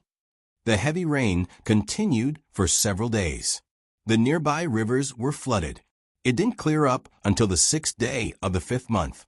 The Ministry of Works was busy controlling the flooding in the streets of the capital and unblocking the underground pipes to restore the citizens' normal mobility. The Imperial College and the major academies also resumed school. In the 5th month, a major event occurred in the capital. The Empress Dowager, who was recuperating in the temporary imperial residence, suddenly announced that she had recovered. She also proudly returned to the palace with the Empress Dowager's ceremonial procession. The citizens all came out to watch. They wanted to see the Empress Dowager's elegance. This was not inferior to the parade of petitioners. After all, petitioners paraded through the streets once every 3 years, but the Empress Dowager only went out a few times in her lifetime. The Empress Dowager went to the temporary imperial residence to recuperate secretly. The citizens did not know. The last time they saw the Empress Dowager's ceremonial procession was when the late emperor passed away. She sent the late emperor off and carried his coffin out of the imperial palace. From then on, the virtuous Empress Dowager became the powerful Empress Dowager Zhuang. Lu Quan had just sent little Jing Kong to the Imperial College. The noise on the streets attracted the attention of the students. Little Jing Kong also ran out and squeezed into the crowd. He looked at the Empress Dowager's ceremonial procession, which was escorted by thousands of imperial guards. In front of the procession, there were officials holding a sign for silence. Behind them were dozens of dignified eunuchs and palace maids. Behind them was a luxurious carriage. Wow, what a big carriage! Little Jing Kong exclaimed. Empress Dowager, long live the Empress Dowager! The citizens along the way knelt down and kowtowed to the person in the carriage. Little Jing Kong did not kowtow, but he was small, so it was not out of place for him to stand. He stared at the gorgeous carriage. Suddenly, the curtain of the carriage was blown open by the wind, revealing the Empress Dowager wearing a heavy phoenix crown and a gorgeous phoenix robe. Although her clothes and aura were different, little Jing Kong recognized her at a glance. Great Aunt. The carriage went past the gate of the Imperial College at a moderate speed. Great Aunt, Great Aunt. Little Jing Kong chased the carriage along the street. However, the citizens' voices were so loud that his small voice was ruthlessly suppressed. Ouch! He fell and rolled to the side of an Imperial Guard's feet. The Imperial Guard helped him up with a dignified look. Whose child is it? Take it back? Hers. Hers. Little Jing Kong pointed at Empress Dowager Zhuang's carriage. The Imperial Guard said sternly, "How dare you? That's the Empress Dowager." Little Jing Kong stomped his feet. It's Great Aunt. It was Great Aunt. He could not be wrong. An uncle next to him laughed. Child, that's the Empress Dowager in the palace, not your great aunt. This child must be an idiot. He couldn't even tell his great aunt from the Empress Dowager. Little Jing Kong grunted seriously. So Great Aunt lived in the palace? Little Chi, Little Chi. Little Jing Kong ran into the classroom of the Imperial College and woke up Chin Chiu, who was lying on the table and drooling. Take me to the palace. I want to find Great Aunt. The latest chapter of this book is not finished yet. For more exciting content, please scan the QR code below to download the app. Novels are updated faster and more frequently. Millions of novels are free to read. There are all kinds of novels that can't be found on the internet. https://www.zhpqg.com/89642_8964226/112750595. HTML Genius memorized the website address in 1 second. www.zhpqg.com Bikuj mobile reading website. zhpqg.com.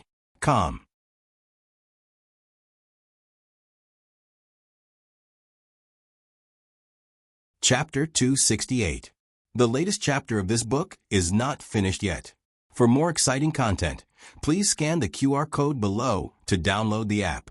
Novels are updated faster and more frequently. Millions of novels are free to read. There are all kinds of novels that you can't find online. Your great aunt? Is she in the palace? Yes. I saw her just now. They said she lives in the palace. Chin Chiu was confused. Lives in the palace? Only the masters of the palace, such as the Empress Dowager, the imperial concubines, and the princes, lived in the palace. However, there were many maids and nannies in the palace. Maybe one of them was his great aunt? What's her name? Chin Chiu asked. My great aunt's name is... Little Jing Kong remembered that he didn't know his great aunt's name. I don't know. Well, Chin Chiu sighed. If you don't know her name, it'll be hard to find her. There are more people in the palace than in the Imperial College. Little Jing Kong carefully recalled, and a thought flashed in his mind. He said, they call her Empress Dowager. Cough. Chin Chiu choked. The Empress Dowager? Your great aunt is the Empress Dowager? Are you a member of the Zhuang family? Little Jing Kong thought for a while and said seriously, I was a farmer in the countryside. Now that we moved to the capital, I don't farm anymore, so I'm not a farmer anymore. Chin Chiu thought, what does that have to do with farming? Why aren't you a member of the Zhuang family after moving to the capital? Can this be changed at will? The two kids talked for a long time, but Chin Chiu still didn't know if Little Jing Kong was a member of the Zhuang family. He was only 8 years old. He didn't understand, but he also knew that his mother and noble consort Zhuang didn't get along. Chin Chiu said seriously, if you're a member of the Zhuang family, I can't play with you anymore. Little Jing Kong widened his eyes and said, but I'm not a farmer anymore. You can play with me. Well, okay. He didn't want to leave his little friend. But I can't take you to the palace today. My sister-in-law is sick recently, and my brother is in a bad mood. I'll make him unhappy if I take you to the palace. Wait for 2 days. I'll take you to the palace. Little Jing Kong thought, that's the only way. Empress Dowager Zhuang returned to Rinshou Palace after more than a year. Everything in the Rinshou Palace was the same as before. Even the palace servants were the same as before she left the palace. Empress Dowager, Empress Dowager, Empress Dowager, she didn't inform the emperor in advance. Empress Dowager Zhuang sat on the phoenix chair above the steps of the main hall. She wore a black robe embroidered with golden phoenixes and a golden phoenix crown on her head. She looked graceful and luxurious, but also domineering. The emperor stood on the white marble floor in front of her, his face full of respect and filial piety. Mother Empress Dowager's phoenix body is in good health. It is truly a great fortune for the country. Empress Dowager, Empress Dowager, Empress. Empress Dowager, Empress Dowager, Empress. Dowager, the light in the emperor's eyes moved. He smiled at Empress Dowager Zhuang and said, the road to the temporary residence is long. Imperial Mother must be tired. A Ken brought Imperial Physician Liang to check Imperial Mother's pulse. Present. Imperial Physician Liang, who was over 50 years old, walked forward with a medicine box. He knelt down and kowtowed to Empress Dowager Zhuang. This official respectfully welcomes the Empress Dowager. Long live the Empress Dowager. Empress Dowager Zhuang sneered. She stretched out her hand and casually said, the emperor is filial. I won't reject the emperor's good intentions. The emperor gave Imperial Physician Liang a meaningful glance, indicating that he should take Empress Dowager Zhuang's pulse. Imperial Physician Liang walked on his knees to the Empress Dowager's feet and placed the medicine chest on the ground. After opening it, he took out a clean silk cloth and placed it on the Empress Dowager's wrist. Then, he took the Empress Dowager's pulse through the silk cloth. Empress Dowager Zhuang looked at him with a smile that was not a smile. Imperial Physician Liang, how is Aijia's pulse? Imperial Physician Liang withdrew his hand and put the silk cloth away. He cupped his hands and said, the Empress Dowager's pulse is stable and seems to be more healthy than before. The emperor furrowed his brows. Empress Dowager Zhuang faintly raised the corner of her lips. The emperor is very disappointed? The emperor hurriedly said, how could that be? This son has always hoped that mother will recover soon, live a long life, and live a long life. Empress Dowager Zhuang sneered. With the emperor's auspicious words, Aijia will live a long life. Aijia also wants to see Zhao country grow stronger day by day, the people have enough food and clothing, and return the world to a peaceful and prosperous era. The emperor's hands, which were hidden under his wide sleeves, clenched into fists. Empress Dowager Zhuang smiled and said, Aijia knows of the emperor's filial piety. If there is nothing else, the emperor should be busy. Aijia is not here. Presumably the emperor is very busy. These words were somewhat meaningful. What was the emperor busy with? It was unknown whether he was busy dealing with state affairs or busy cutting off the Empress Dowager's henchmen. The emperor said, this son will leave first. Mother, take care of your phoenix body. This son will come to visit mother another day. No need. Empress Dowager Zhuang said. The emperor was slightly stunned. The next second, he heard Empress Dowager Zhuang say, you will be able to see tomorrow morning. Why make another trip? This meant that the emperor was going to hold court again. The emperor didn't know what kind of mood he had when he walked out of Rinshou Palace. He asked Eunuch Wei to dismiss the servants and asked Imperial Physician Liang, is the Empress Dowager's pulse really okay? Imperial Physician Liang said, yes, Your Majesty. The Empress Dowager's pulse is indeed better than before she left the palace. Her body is much stronger. The emperor suspiciously said, how can she still be strong after wandering among the people for so long? What about her leprosy? Imperial Physician Liang shook his head. There is no leprosy. The emperor frowned. There is no leprosy. Does that mean she has recovered, or did she not have it at all? This. Imperial Physician Liang didn't know how to judge. He was the one who diagnosed Empress Dowager Zhuang with leprosy. He was sure that he did not make a mistake. Leprosy was an incurable disease, but the Empress Dowager was no different from a normal person. Could it be that there was a divine doctor who cured the Empress Dowager's leprosy? No, leprosy could only be cured in the End Kingdom. Forget it, it was useless to delve into this now. Empress Dowager Zhuang had returned safe and sound. The situation was worse than the emperor had expected. He thought that the emperor had secretly eliminated or subdued many of Empress Dowager Zhuang's henchmen during her absence for more than a year. But she had just returned to the palace this morning, and the situation in the imperial city was reshuffled in the afternoon. The emperor urgently summoned several senior officials, but half of them said that they were sick and couldn't come. Most of the few who came were just playing dumb with him. They had sworn to be loyal to him the day before. The emperor was furious, but he couldn't really kill them. If he did, Empress Dowager Zhuang would definitely come forward to save them, and they would be more loyal to Empress Dowager Zhuang. The emperor was so angry that his heart ached, so he summoned the old chancellor overnight. The old chancellor had left a servant in the rented room. The emperor sent someone to summon him, and his servant would come to Bai Shui Alley to inform him. In fact, the emperor had summoned him several times before.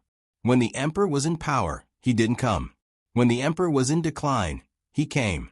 The emperor was naturally moved. He walked out from behind the desk and held the old chancellor's hand. I knew it. You are the one I can truly trust. The old chancellor's mood was very complicated. He knew that the time he had been waiting for had finally arrived. If he returned to the imperial court now, he would definitely gain the emperor's absolute trust and respect. But he couldn't be happy. Not only for himself, but also for Lulang. When Lulang entered the imperial court as an official, it meant that he would be the enemy of the entire Zhuang family. It was impossible for him to leave Lulang alone. But could he still treat Zhuang Jins as the former Empress Dowager Zhuang? The emperor said excitedly, I hereby confer you as the Chancellor of the Imperial College. The imperial edict will be announced to the world tomorrow. The old chancellor knelt down and bowed deeply. I thank your majesty for your grace. Eunuch Wei sent the old chancellor out of the palace. When they passed by the imperial garden, they met Empress Dowager Zhuang's carriage. Empress Dowager Zhuang didn't have a good appetite, and her mood was somewhat irritable. It was the same palace, but somehow Empress Dowager Zhuang felt lonely. Deep in the palace, it wasn't that she had never been lonely, but this time there was some desolation. Empress, why don't you eat some more desserts? You ate too little for dinner. A little palace maid held a plate of delicate and delicious rose cakes and said, Empress Dowager Zhuang had no appetite. The old chancellor stood behind the flower bushes and looked at her fixedly. Empress Dowager Zhuang, who was wearing a phoenix robe, had a fierce aura. Her gaze was like a knife, and even when she didn't speak, she was like an unsheathed sword.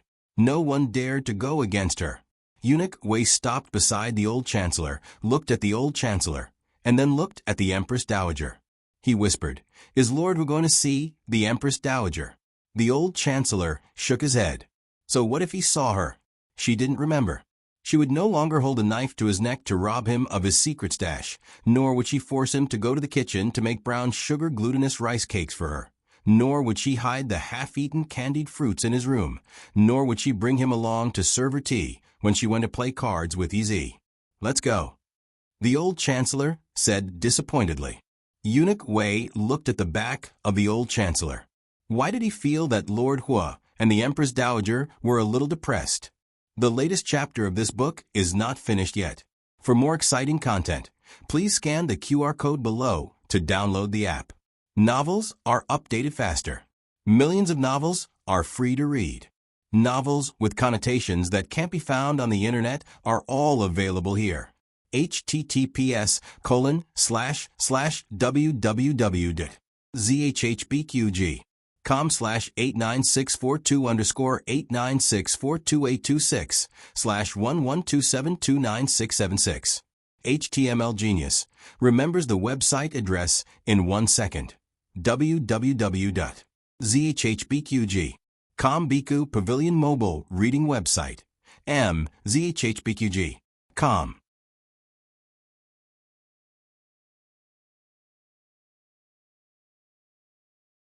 Chapter 269. The latest chapter of this book is not finished yet.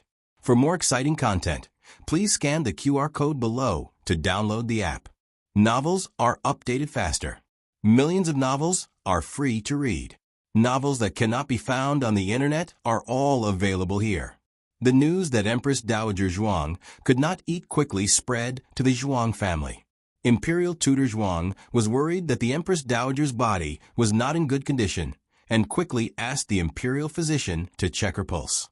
However, the Empress Dowager's pulse was not much of a problem. The imperial physician guessed that it was a heart disease. Maybe the Empress Dowager has been away from the palace for too long and is not used to returning suddenly. Imperial Tutor Zhuang said coldly, "She has lived in the palace all her life. She would not be used to it if she went out. She had returned home. What was there to not be used to? Maybe we can let her family accompany her more," the imperial physician suggested. Imperial Tutor Zhuang thought that this was feasible and sent Zhuang Yueshi and Zhuang Mengdai to the palace that night. When Empress Dowager Zhuang saw Zhuang Mengdai, she did not feel much relief. However, when she saw Zhuang Yueshi behind Zhuang Mengdai, her expression suddenly froze. Zhuang Yueshi's clothes were still her gorgeous dress from before, but there was a red peony on the left side of her face. This was the most popular makeup in the capital. Since the court case, the girls in the capital began to put cinnabar on their faces. At first, Zhuang Yueshi did not like this kind of rustic makeup. However, that day, the Empress Dowager touched her left face and said that something was missing. She guessed that it was the current cinnabar makeup that was missing. Thus, she put it on before the Empress Dowager. It seemed that the effect was good. The Empress Dowager really liked it. Empress Dowager Zhuang waved at Zhuang Yueshi. Zhuang Yueshi obediently sat down beside the Empress Dowager. She could feel that the Empress Dowager's attitude towards her was different from before. Since young, she did not like to be spoiled. Although she was excellent in every aspect, it was her idiot sister who was the most favored at home. Even when her eldest brother brought her sister to Jiangnan, he also brought the idiot Zhuang Mengdai. "What did you eat for dinner?" Empress Dowager Zhuang asked while holding her hand. Zhuang Yueshi was flattered and said, "I had some grain porridge for dinner." Empress Dowager Zhuang said, "That is not good. You are still growing and should eat more." Servants served the food. The palace servants were overjoyed. It was still Grand Tutor Zhuang who had a way. After sending the two young misses into the palace, the Empress Dowager immediately had an appetite. A dazzling array of dishes was presented on the table. Empress Dowager Zhuang did not let the palace maid serve her. Instead, she personally filled Zhuang Yueshi's bowl with food and said, "You should eat more. You are too thin. You can't even give birth to a grandson for me." Zhuang Yueshi blushed. Empress Dowager, she wasn't even married yet. Zhuang Mengdai asked in surprise, "Empress Dowager, are you going to arrange a marriage for my sister?" Empress Dowager Zhuang frowned and looked at Zhuang Yueshi. "Arranged marriage? Aren't you married?" "Ah." Zhuang Yueshi was stunned. "Empress Dowager, I didn't." Empress Dowager Zhuang was in a trance. Then, who was it that got married? Where was her little grandson? "Empress Dowager, are you okay?" Zhuang Yueshi held Empress Dowager's hand with concern. Empress Dowager Zhuang couldn't remember. She shook her head and said, "It's okay. Maybe I remembered wrong. Speaking of which, you're 16 this year, and you'll be 17 in half a year. It's time to arrange a marriage for you." Zhuang Yueshi whispered, "Yueshi doesn't want to get married. Yueshi wants to stay at home and serve my parents. I also want to accompany you." Empress Dowager Zhuang said, "You can go back to your family after you get married. No one dares to wrong the daughter of the Zhuang family." Zhuang Yueshi picked up her chopsticks again and didn't say anything. Empress Dowager Zhuang still didn't eat much. The joy that Zhuang Yueshi brought to the Empress Dowager when she entered the palace, seemed to fade when Zhuang Yueshi said that she wasn't married. Zhuang Yueshi didn't understand what was going on. Empress Dowager Zhuang didn't understand either. The next day, Empress Dowager Zhuang went to the imperial court and listened to the state affairs behind the curtain. The emperor announced the imperial edict to confer the old chancellor as the imperial college's chancellor. Mother, do you have any objections? The emperor turned sideways and looked at Empress Dowager Zhuang behind the bead curtain. Empress Dowager Zhuang's thin lips curled up slightly. You're my old friend. I haven't seen you for a few years, and I miss you very much. The Imperial College will be handed over to Minister Hua. The old chancellor held the ceremonial tablet and knelt on the throne room. It was only a dozen steps, but it seemed to be a distance of thousands of rivers and mountains. Long live the emperor! Long live the Empress Dowager! Empress Dowager Zhuang smiled faintly. I also have an imperial edict to announce. Here it comes. The emperor clenched his fingers. Neither too fast nor too slow, Empress Dowager Zhuang said, the position of the Great Marshal of the world's armed forces has always been vacant. After discussing it with the ministers, Aijia felt that it would be more appropriate to establish one. The great general of agile cavalry is brave and good at fighting, courageous and astute. He has the military armor in his belly. He has the stratagem of the world's armed forces and horses.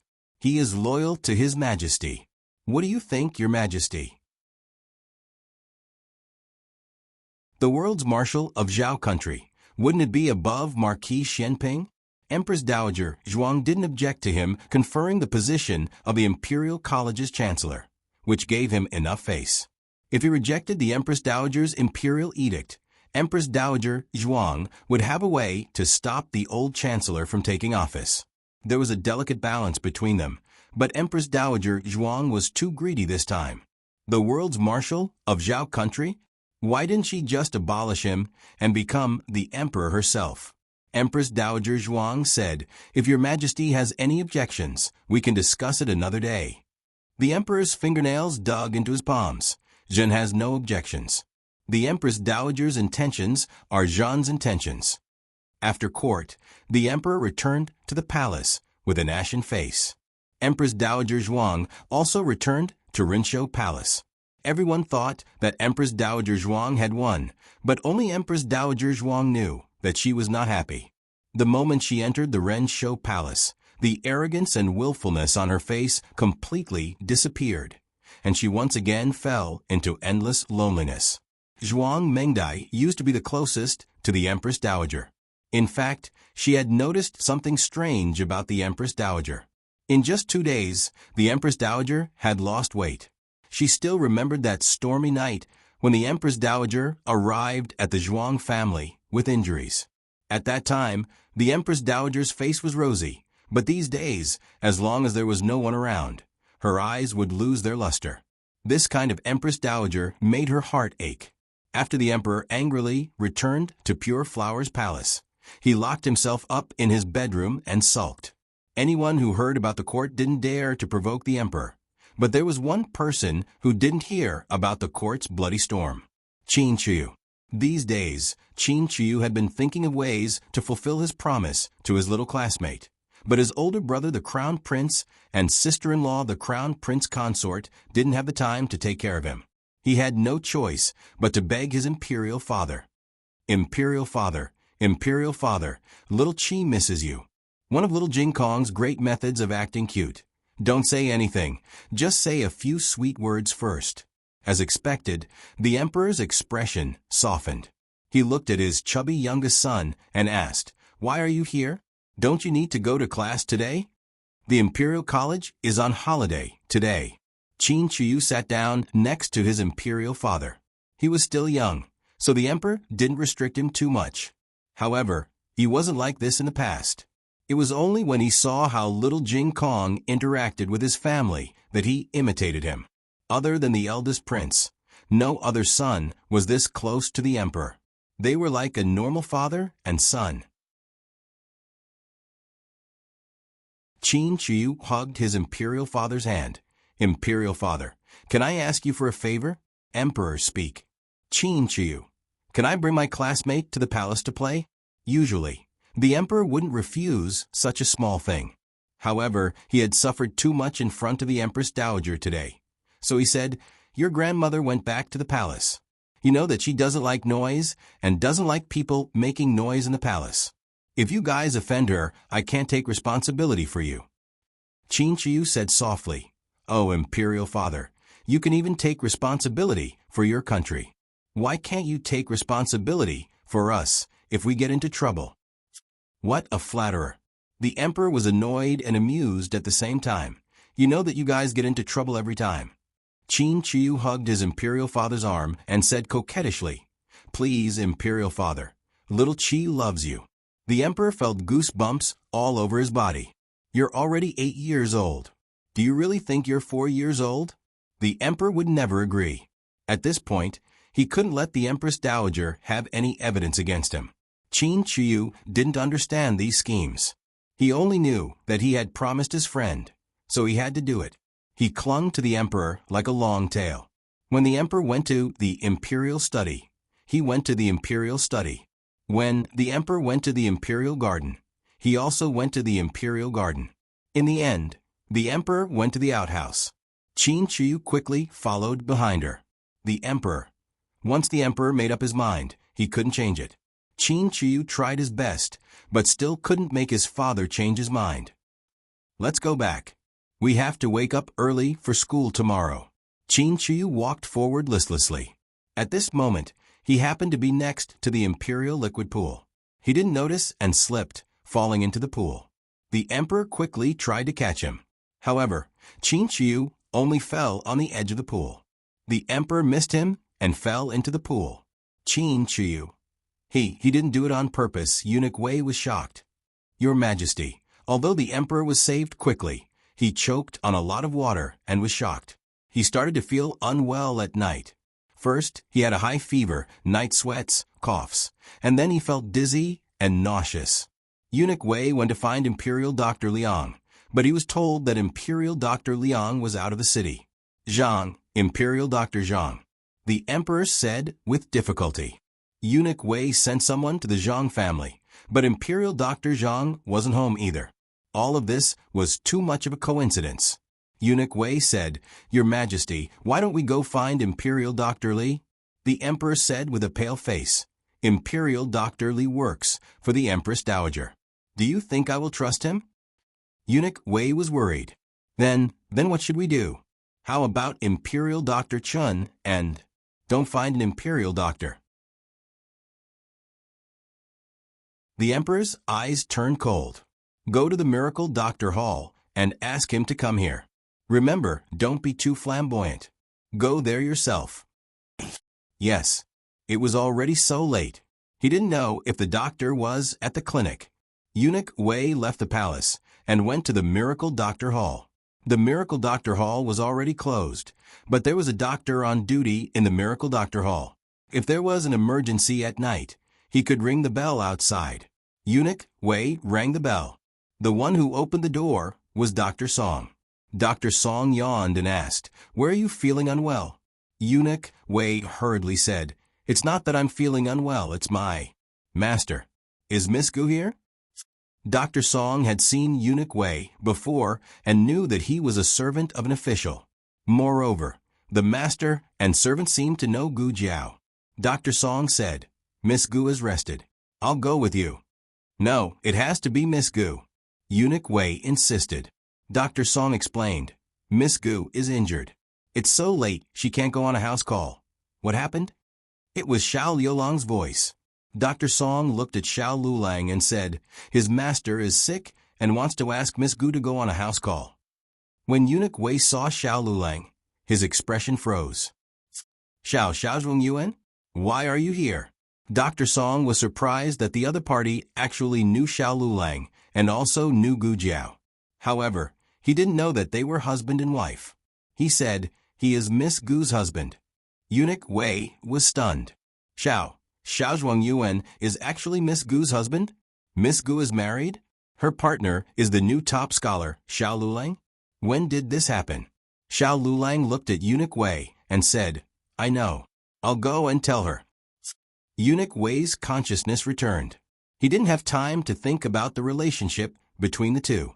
He bowed and thanked. Thank you. Thank you, Xiao Zhuangyuan. The movement outside had already woken up Gu Jiao. When Xiao Lulang entered the room, she had already opened her eyes. Are you going on a house call? She asked. Xiao Lulang paused and said, the emperor is sick.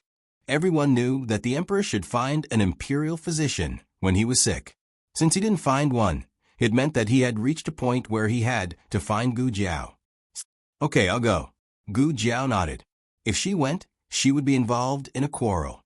If the emperor couldn't find an imperial physician that he trusted, then there was only one possibility. The empress dowager wanted to kill him while he was sick. Xiao Liulang's thoughts turned, but he didn't stop her. He only asked, your injury, it's just a superficial wound. I'm fine now. It was really fine, at least in her opinion. Xiao Lulang took her outer shirt and said, I'll go with you. Gu Jiao thought for a moment and nodded. Okay. The latest chapter of this book is not finished yet. For more exciting content, please scan the QR code below to download the app. Novels are updated faster. Millions of novels are free to read. Novels with content that can't be found on the internet are all available here.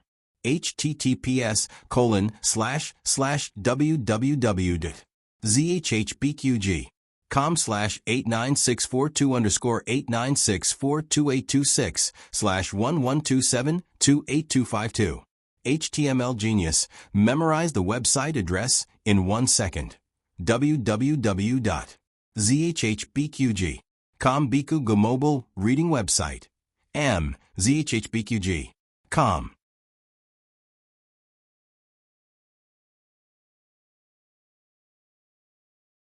Chapter 270. The latest chapter of this book isn't finished yet. For more exciting content, please scan the QR code below to download the app. Novels are updated at a faster rate. Millions of novels are free to read. Novels with a deeper meaning that can't be found online are all available here. The two of them rode Eunuch Wei's carriage to the imperial palace. Eunuch Wei was the head steward of Pure Flowers Palace, so no one dared to stop him from inspecting his carriage. The group smoothly entered the palace. Strictly speaking, Pure Flowers Palace didn't belong to the imperial harem. Men outside could enter, but Eunuch Wei had to inform the emperor that they weren't summoned. However, by the time he went to inform the emperor was already close to losing consciousness. His condition was very bad. His face was swollen, and he had difficulty breathing. It was as if he wouldn't be able to breathe at any moment. Your Majesty. Eunuch Wei couldn't care less. He hurriedly went out to invite Gu Jiao and Xiao Lulang in. This was the first time Xiao Lulang had seen Gu Jiao save a patient. The scene at Jadewater Alley when she operated on Gu Chunglin was too bloody, so Gu Jiao closed the door and didn't allow Xiao Lulang to enter. Gu Jiao carried her medical kit to the bright yellow dragon bed. Her expression was calm and unhurried. Light the lamps. Quickly light the lamps. Eunuch Wei hurriedly instructed. All the candles were lit and the oil lamps were adjusted to the brightest. The dim bedchamber was suddenly brightly lit. Gu Jiao was dressed in green. Her slender figure stood in the vast and spacious hall. She was as small as a chestnut, but she emitted a dazzling radiance and aura. Xiao Lulang stared at her. This was a serious expression that he had never seen before. It was a little unfamiliar, but also a little hard to shift his gaze away. Zhuangyuan Xiao, my apologies. Eunuch Wei smiled embarrassedly at Xiao Lulang. It was time to undress His Majesty. He couldn't let people watch anymore. He had the palace servants place a screen in front of the bright yellow dragon bed. Xiao Lulang could only vaguely see the figure projected on the screen. Is His Majesty all right? Eunuch Wei asked worriedly. He was fine just now. Why did it suddenly become so serious? Isn't it just a few mouthfuls of water? This was dry drowning, which was a type of drowning. Usually, people would choke on a few mouthfuls of water and be no different from ordinary people when they came ashore. However, when they returned home, they would have difficulty breathing, cyanosis of the mouth and lips, drowsiness, fatigue, coma, suffocation, and even drowning. This kind of situation mostly occurred in young children and people with weak bodies. It also happened occasionally in people with strong bodies. The main reason was that there wasn't much water in the lungs, so it didn't affect the air exchange between the alveoli. However, there would be convulsions in the throat, closure of the glottis, and hypoxia in the brain. Gu Jiao stepped onto the dragon bed, took off His Majesty's sleeping clothes, and knelt beside His Majesty. She cleaned up the residue in His Majesty's mouth and nose, and then performed chest compressions for His Majesty. After doing this, she opened the small medicine box and found a portable bottle of pure oxygen inside. There are more and more things other than medicine. Gu Jiao put the oxygen mask on the emperor.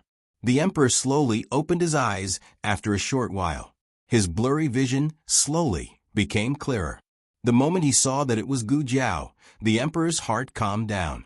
He opened his mouth. "Miss Gu." Gu Jiao held his oxygen mask. "Don't talk first. Take some oxygen." His hypoxia was very serious. She didn't know if it had caused cerebral edema. Without the precision detection of instruments, she could only judge by observation. She had to observe him for a night and judge if he had passed the danger tomorrow morning. Hearing this, the emperor could only nod slightly. Eunuch Wei walked forward and saw that the emperor opened his eyes. He couldn't help but wipe away his bitter tears. "Your Majesty, you scared me to death." Fortunately, His Majesty made a prompt decision to invite Miss Gu over. Otherwise, the imperial doctors would be helpless in such a serious situation. Soon, the emperor fell asleep. Eunuch Wei intended to ask Gu Jiao to rest in the side hall, and he could stay by himself. However, he suddenly didn't know how to address her. When he first met her, he thought that she was not married. It became a habit to call her Miss Gu, mainly because the second boss and the people in the medical center also called her that. The second boss called her that because he felt that the two of them were not real husband and wife. The people in the medical center called her that because their boss called her that. In short, everyone now called her Miss Gu. Even if they knew that she had a husband, it seemed that this name had become a part of her identity. Everyone did not change it and did not feel that it was out of place. This was a very strange thing. The screen was taken down. Gu Jiao returned to Xiao Liulang's side and sat down. Xiao Liulang looked at the thin layer of sweat on her forehead and took out a handkerchief to pass to her. He intended to give it to Gu Jiao to wipe herself. However, he didn't know if he handed it too high, but Gu Jiao misunderstood that he wanted to wipe it for her. Gu Jiao leaned forward across the small tea table in the middle. Xiao Liulang was stunned and pinched the handkerchief. In the end, he didn't withdraw his hand and gently wiped her forehead. Eunuch Wei prepared a side room for the two of them and invited them to rest in the side room. "I don't need it. You go and rest," Gu Jiao said to Xiao Liulang. Xiao Liulang paused. "I don't need it either."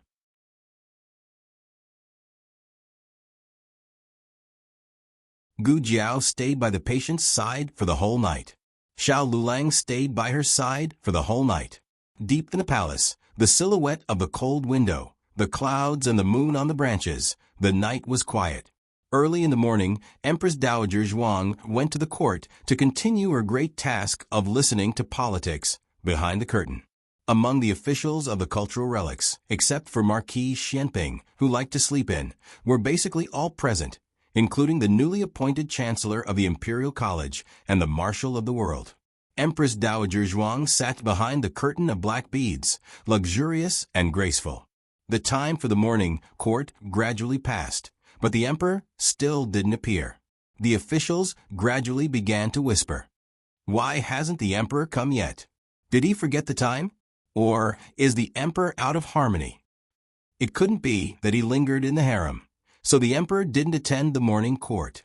After all, everyone knew that the emperor had recently been addicted to elixirs and wanted to clear his heart and restrain his desires for 2 years. Or was he angered by Empress Dowager Zhuang? It wasn't strange to think about it. On the first day Empress Dowager Zhuang returned to the court, She conferred the title of Marshal of the World and forcibly took away the military power that should have belonged to Marquis Xianping. It would be strange if the emperor didn't fall ill from anger. But the more the emperor acted like this, the more the courtiers felt the power of Empress Dowager Zhuang and unconsciously surrendered to her. Just as the courtiers' emotions were complicated, Eunuch Wei's voice sounded outside the throne room. The emperor has arrived. The civil and military officials knelt on both sides of the room with their ceremonial tablets. The emperor strode through the center of the hall with his head held high and came to the top of the stairs. He stood in front of the dragon throne and bowed to Empress Dowager Zhuang behind the curtain. "Mother, I came late. I hope Mother doesn't blame me." Empress Dowager Zhuang calmly looked at him, a trace of astonishment flashing through her eyes. "It's good that the emperor is here." The emperor smiled. "Mother seems to be very disappointed." Empress Dowager Zhuang raised her chin and calmly said, "The emperor is worrying too much. Jia would be disappointed if the emperor didn't come. Since the emperor's body is fine, let's begin the morning court." The emperor coldly laughed and turned around to sit on the dragon throne. The pressure of the sun of heaven shook the surroundings. Morning court. On the other side, Xiao Lulang and Gu Jiao had a simple breakfast in Pure Flower's palace, and then left the palace. Xiao Lulang took her small medicine box and held it in his hand. The small box clearly wasn't heavy, so he really didn't know how she could take out so much medicine. The two of them passed by the throne room. The carriage was parked near the throne room, and Eunuch Wei personally sent them back. There wasn't anything important in the morning court, so it was quickly dismissed. Empress Dowager Zhuang came out of the throne room and sat on her phoenix carriage. Her phoenix carriage was carried by 8 palace experts and was surrounded by muslin curtains. Outsiders could vaguely see a graceful figure, but it wasn't very clear. Gu Jiao and Xiao Yulang's carriage headed east, while Empress Dowager Zhuang's carriage headed west. They were both on the same central axis. The moment the carriage turned around and headed towards the inner palace, Empress Dowager Zhuang suddenly raised her hand as if she had sensed something. The female official kneeling beside her hurriedly said, "Stop the carriage." The carriage stopped. The female official asked, "Empress Dowager, what's wrong?" Empress Dowager Zhuang slightly paused and looked behind the carriage. However, before she could take a look, Zhuang Yueshi's voice came from the front. "Great aunt." Empress Dowager Zhuang was slightly startled by this great aunt. She stopped looking back and had someone lift the curtain. She looked at Zhuang Yueshi. Today, Zhuang Yueshi was wearing a simple green dress with narrow sleeves. This was also a popular style in the capital. She was puzzled, as the capital had always been beautiful, with wide sleeves and gorgeous dresses. The richer the family's daughter, the bigger the sleeves. Only the daughters of poor families would wear narrow sleeves to make it easier to work. Last time, Empress Dowager Zhuang liked the trendy cinnabar makeup and wondered if Empress Dowager Zhuang would also like trendy dresses. In the end, she made the right bet. Empress Dowager Zhuang liked it very much. Empress Dowager Zhuang's eyes were gentle as she said to her, "Come up." Zhuang Yueshi was overjoyed. Could she sit on Empress Dowager Zhuang's phoenix carriage? Empress Dowager Zhuang's phoenix carriage was something that even the princess had never sat on before. Zhuang Yueshi was flattered and sat on it. The floor of the phoenix carriage was covered with a soft velvet carpet, which was said to be made of the best snow fox fur. It was as if one was stepping on clouds and had a sense of supreme glory. This was much more magnificent than a carriage and sedan. Zhuang Yueshi sat beside Empress Dowager Zhuang. From this height, she felt that the palace's scenery was different. Zhuang Mengdai was still sleeping and missed the opportunity to sit on the phoenix carriage.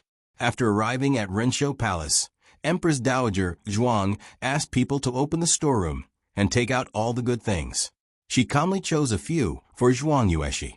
There was the Donghai Luminous Pearl, Shisha Purple Smoke Pot, Dongjin Dynasty's Black Iron Dagger, the previous dynasty's Taitsong Ancient Sword, the Old King of War's Armor. The first two were still acceptable, but why did the latter feel a bit wrong? What dagger, ancient sword, armor were they for a girl? A talented girl like her actually liked famous calligraphy and paintings more. However, since they were given to her by Empress Dowager, she was still very happy. Empress Dowager Zhuang kept giving her gifts, even jade beads, gold pichio, and wood tools. Zhuang Yueshi was confused. These were all things for a child to play with. Is it too much? She calmed down and asked. Empress Dowager Zhuang said, "For Jiao Jiao it's not much." After saying this, Empress Dowager Zhuang was stunned. What did I just say? Zhuang Yueshi was stunned and said, "Nothing. You said it's for me. It's not much." The Empress Dowager was really too much. How could she even call her name wrong? She had a pet name, Yu. Gu Jiao returned to the courtyard of the medical center, and Xiao Lulang immediately changed her bandages.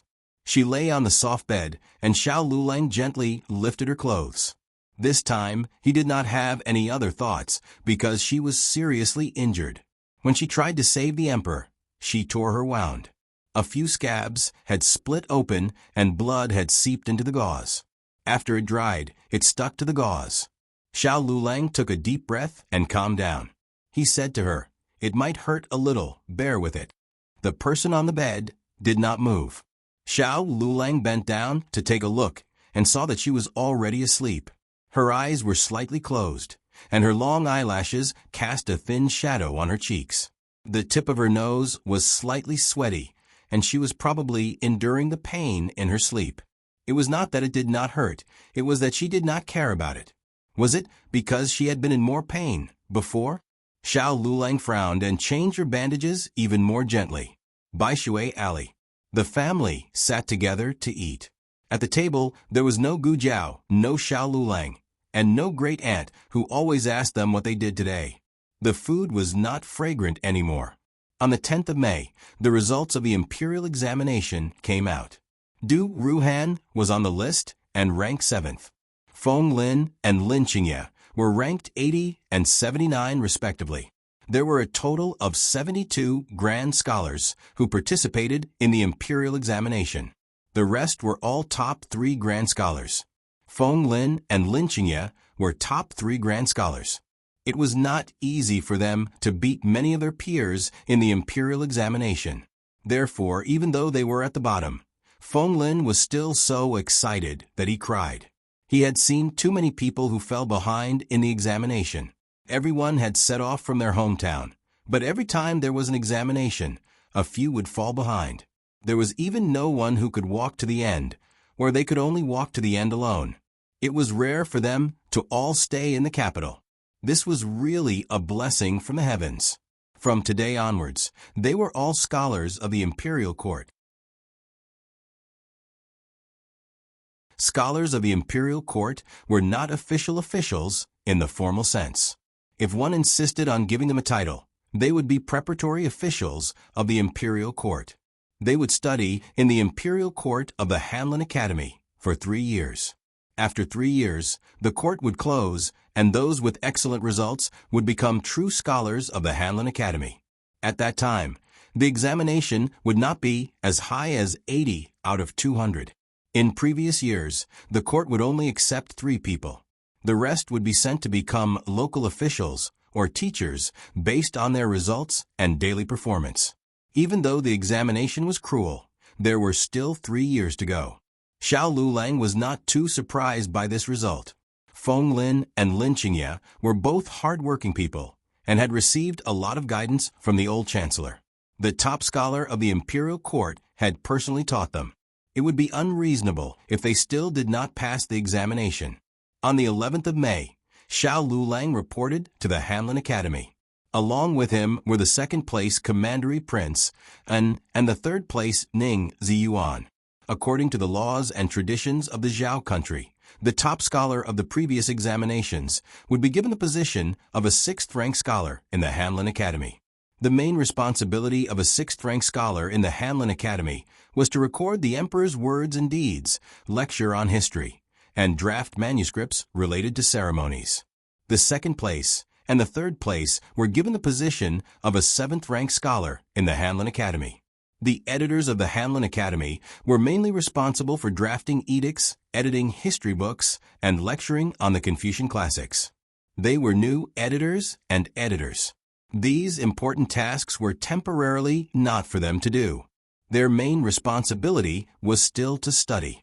In addition to continuing to study the original classics, they also needed to familiarize themselves with the laws, court affairs, regulations, agriculture, mathematics, history, astronomy, and so on. It could be said that the things they needed to learn were more and more complicated than when they took the imperial examinations. Those who were not Jinsher could enter the Hanlon Academy, and those who were not Hanlon could not enter the cabinet. But was it that easy to enter the cabinet? Those who thought that they could sit back and relax after passing the 3 tripod tests were too naive. They had an exam every 3 months. At the end of the year, there was also the annual examination. If they failed the annual examination, they would be given a warning. If they failed the annual examination twice, they would be demoted. Commander Prince An's injuries had healed. He had regained his handsome appearance. Although he was a 7th-rank scholar, the office he was given was bigger and more spacious than Xiao Lulang's. This was not strange. After all, the cabinet was Grand Tutor Zhuang's territory. Most of the Hanlon Academy was also controlled by Grand Tutor Zhuang. However, the office Ning Ziyuan was given was also better than Xiao Lulang's. This was somewhat thought-provoking. No way you. Ning Ziyuan was helping Xiao Lulang move things. As soon as he arrived at the door, he smelled an indescribable smell.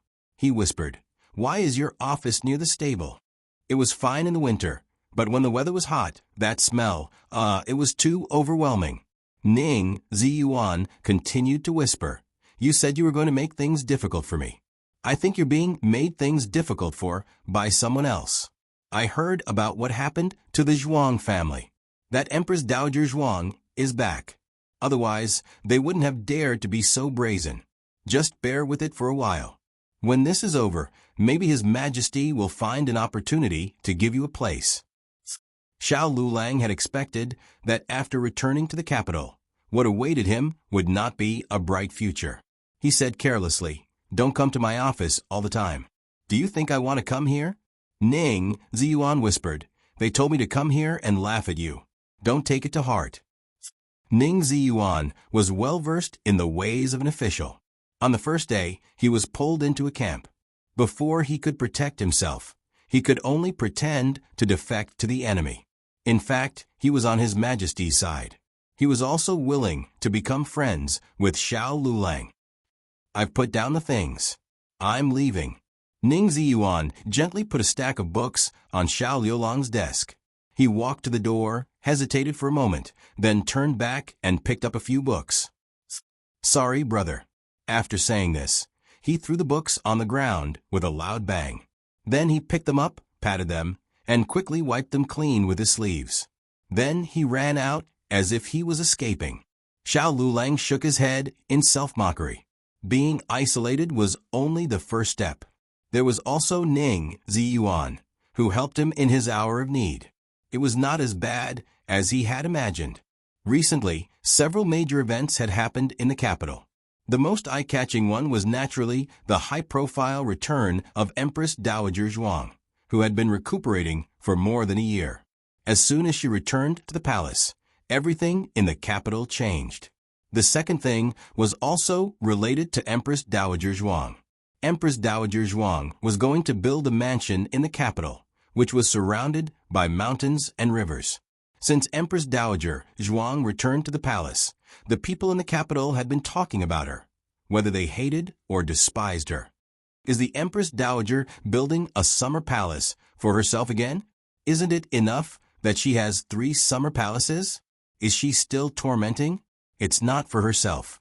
I heard that it's for her niece. It's her niece, not her grandson. Everyone knew that Empress Dowager Zhuang had no children of her own. The one she loved the most was her eldest brother's grandson, Zhuang Yuan. Wasn't she building a prince's mansion for him? He was almost at the age of marriage, wasn't he? It was time to build a mansion for him. It's not for Princeton, it's for Prince Anne's younger sister. Which younger sister? Of course it's not for that idiot younger sister. It's for the eldest daughter of the Zhuang family, who ranked first in the girls' school. My brother-in-law is a craftsman there. I heard from him that the Empress Dowager ordered it to be built according to the specifications of the princess's mansion. When the people in the tea house heard this, they couldn't help but gasp. Building according to the specifications of the princess's mansion? Were they trying to raise the Zhuang family's daughter to the heavens? But then again, this Miss Zhuang is both talented and has a peerless appearance. She is indeed worthy of the Empress Dowager's love. When the Empress Dowager came back from recuperating in the temporary imperial residence, she brought her to the palace to stay for a while. She's really comparable to our princesses. If the princesses of the imperial family were not loved, they were just empty titles. Miss Zhuang, who had the Empress Dowager's support, was the real uncrowned princess of the Zhao kingdom. For a moment, the people were envious of Zhuang Yueshi. Zhuang Yueshi was already in the limelight. With this, even a 3-year-old child would know. Zhuang Yueshi was also very happy. She didn't expect the Empress Dowager to love her so much. Today, she changed into a red dress to enter the palace. She wanted to brighten the Empress Dowager's eyes. Who knew that the Empress Dowager's expression would fade? It's not pretty. The Empress Dowager shook her head. Zhuang Yueshi was slightly stunned. This was her prettiest outfit. Her mother and servants all said that it was better than the green dress. But in order to please the Empress Dowager, Zhuang Yueshi changed back to the green dress. Only then did the Empress Dowager's eyes soften. She didn't know if it was an illusion. The Empress Dowager seemed to be looking at her, but also seemed to be looking at someone else through her. That afternoon, it was the day to visit the Emperor in the palace. Last time, the Emperor was drowning. Although he forced himself to go to court, he collapsed as soon as he returned to Pure Flower's palace. Fortunately, Gu Jiao left some medicine for him. After he finished the medicine today, Eunuch Wei came. Little Jing Kong came to the medical hall to find her after school. Seeing her packing her medicine box, he asked, Jiao Jiao, where are you going? A house call. Gu Jiao said. Where are you going? The Imperial Palace. Gu Jiao said. For Gu Jiao, whether it was the Imperial Palace or a private residence, it was just a place to work. There was nothing to make a fuss about or hide. The Imperial Palace. Little Jing Kong blinked his big eyes. He stepped forward and hugged Gu Jiao's hand. With a cute face, he said, Jiao, can you take me with you? I haven't been with you for a few days. I miss you so much. If the Emperor was here, he would be able to tell from whom his chubby son learned to be so mushy. Gu Jiao had no resistance to little Jing Kong's cuteness. In addition, little Jing Kong was an obedient child who never caused trouble for Gu Jiao. Gu Jiao thought that it wasn't impossible to take him with her, but there really was no one at home today. Xiao Lulang and the old chancellor went to the Imperial Academy and the Imperial College. Gu Yan and Gu Xiaoshun went to learn martial arts. Madame Yao and senior servant Fang went to the temple to make a wish. Gu Jiao nodded in agreement. Okay, but you can't run around. Little Jing Kong patted his small chest. I promise I won't run around. Gu Jiao brought little Jing Kong onto the carriage. When he saw the little Jing Kong, Eunuch Wei's eyelids twitched. Why did this little ancestor also come? Hello, Eunuch Wei. Little Jing Kong greeted him politely. Eunuch Wei smiled embarrassedly. Okay. Nothing should happen, right? In the past, the three of them always fooled around together. Today, His Highness the 7th Prince wasn't in the palace, and Minister Su Sun wasn't there either. As a little child, he shouldn't be able to cause any trouble. Moreover, no matter how he looked at it, this little child was the most obedient of the three. The pasting of walls and gang fighting were definitely done by His Highness the 7th Prince and young Master Su. Little Jing Kong was very obedient along the way. He sat next to Gu Jiao and was as cute as a porcelain doll. This made Eunuch Wei completely relieved. After entering Pure Flower's palace, Eunuch Wei led Gu Jiao to the emperor's follow-up examination and left the little fellow to play in the small garden. He brought some snacks and fruits for him and also arranged for a gentle-looking palace made to watch over him. Once Eunuch Wei and Gu Jiao left, the little fellow immediately cheated. "Big sister palace made, let's play hide-and-seek," he said cutely. Then he disappeared. Neo Hulu Little Jing Kong smiled mischievously and slipped out of Pure Flower's palace. He wanted to find his great-aunt. The imperial palace was so big that he actually didn't know where his great-aunt lived.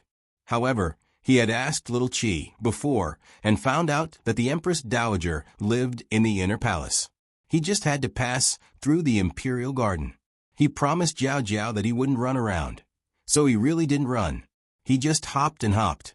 He hopped into the imperial garden and saw a familiar figure. Jiao Jiao, you're also here?" He hopped over and hugged the other person's leg. The other person was shocked and pushed him away. Little Jing Kong fell on the grass. It didn't hurt, but he was confused. He raised his head and looked at the other person strangely. "You're not Jiao Jiao. Why are you wearing Jiao Jiao's clothes?" I've seen you before. You're the big sister who gave me candied haws." When Zhuang Yueshi heard this, she also recognized Little Jing Kong.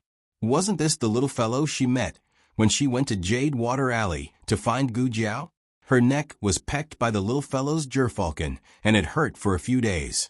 Wait, what did he call her just now? Jiao Jiao? Gu Jiao's appearance suddenly flashed across Zhuang Yueshi's mind. She was dressed in green and had a red birthmark on the left side of her face. Zhuang Yueshi's expression changed.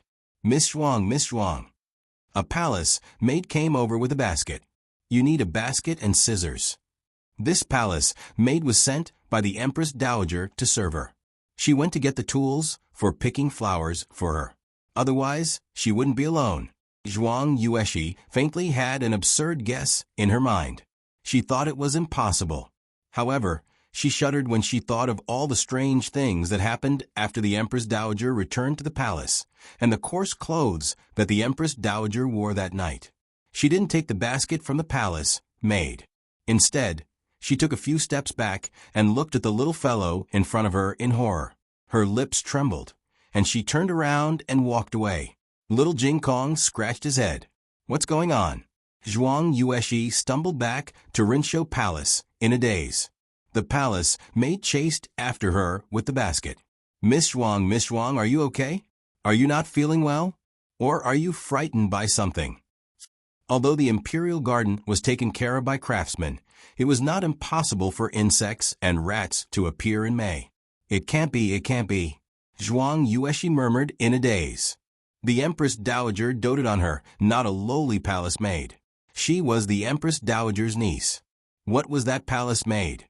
She wasn't even fit to carry her shoes. Pure Flower's palace. Gu Jiao finished examining the emperor.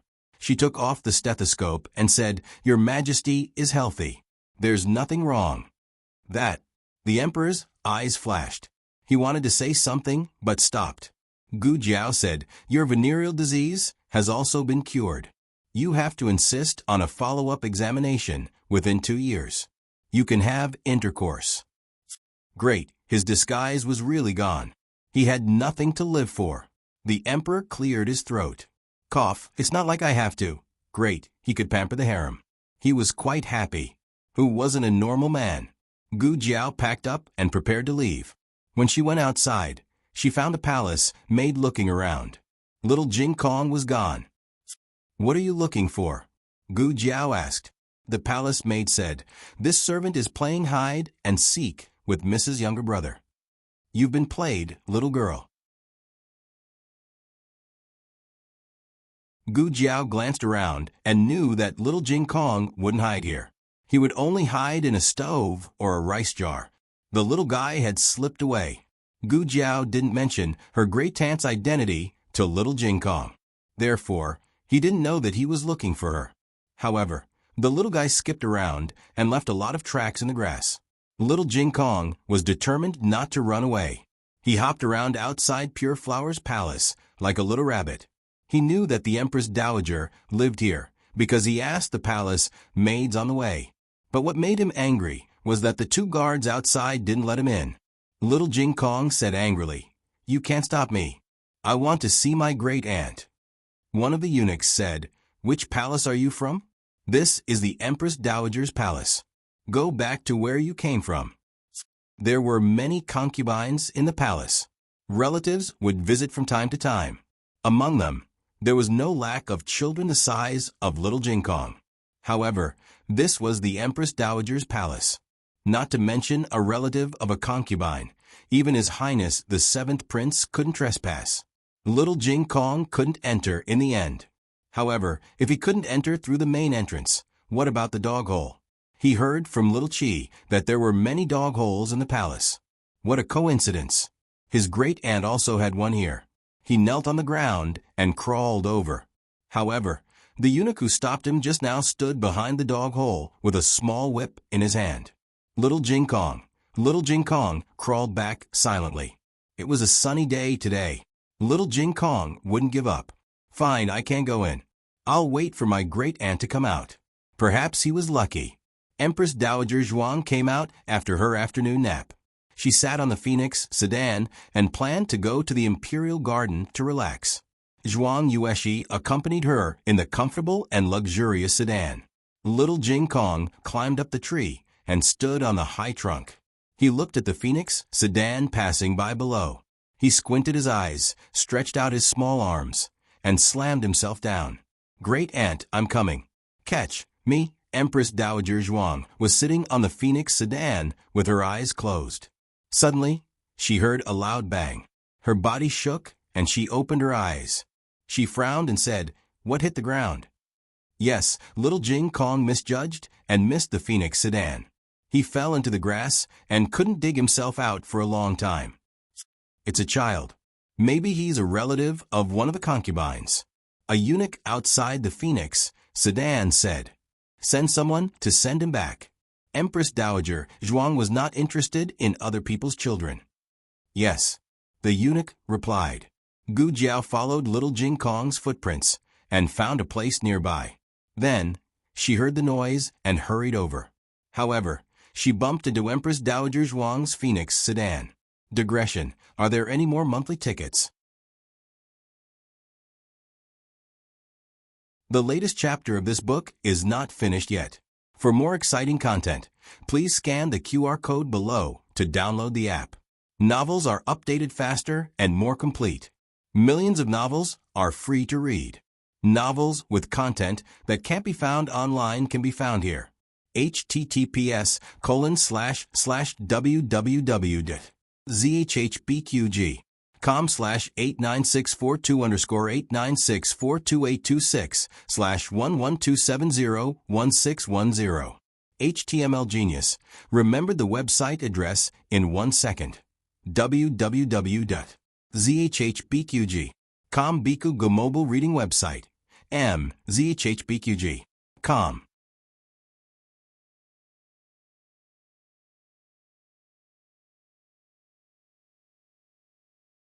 Chapter 271. Please scan the QR code below to download the app for more exciting content. Novels are updated faster. Millions of novels are free to read. Novels with content that can't be found on the internet are all available here. Who are you? How dare you stop the Empress Dowager? Get out of the way. The steward who served the Empress Dowager was surnamed Qin. He looked at Gu Jiao and said sternly. Gu Jiao didn't look like a noble in the palace, but she didn't look like a palace maid either. Her clothes were not luxurious, and her temperament was very cold. Gu Jiao didn't get out of the way. She looked at the golden phoenix carriage about 10 steps away. The huge golden phoenix embroidery was shining and dazzling in the light. Behind the long gauze curtain, several figures could be vaguely seen. The figure in the middle was wearing a black robe embroidered with golden phoenixes. He sat upright and still, looking both familiar and strange. Great-aunt. Little Jing Kong finally dug himself out of the ground. He endured the little pain and jumped toward the Empress Dowager's carriage. He jumped from the back of the carriage to the front and saw Gu Jiao standing in the middle of the path. He said, "Jiao Jiao, Jiao Jiao?" Empress Dowager Zhuang's heart was slightly shocked. Little Jing Kong was covered with mud and grass. He jumped over and dropped the grass as he jumped. He said solemnly, "Jiao Jiao, I didn't run away." Gu Jiao came back to her senses. "Yes, you didn't run away. You just jumped and jumped." Gu Jiao raised her hand to remove the grass on the little guy's head and body. Then she took out a handkerchief to wipe the mud on his face. Eunuch Qin wanted to pull the two people away, but when he looked back, he saw that Empress Dowager Zhuang didn't look unhappy at all through the gap of the gauze curtain. Not only that, but the Empress Dowager Zhuang was also in a daze. Empress Dowager Zhuang didn't like children, which was known by all 6 palaces.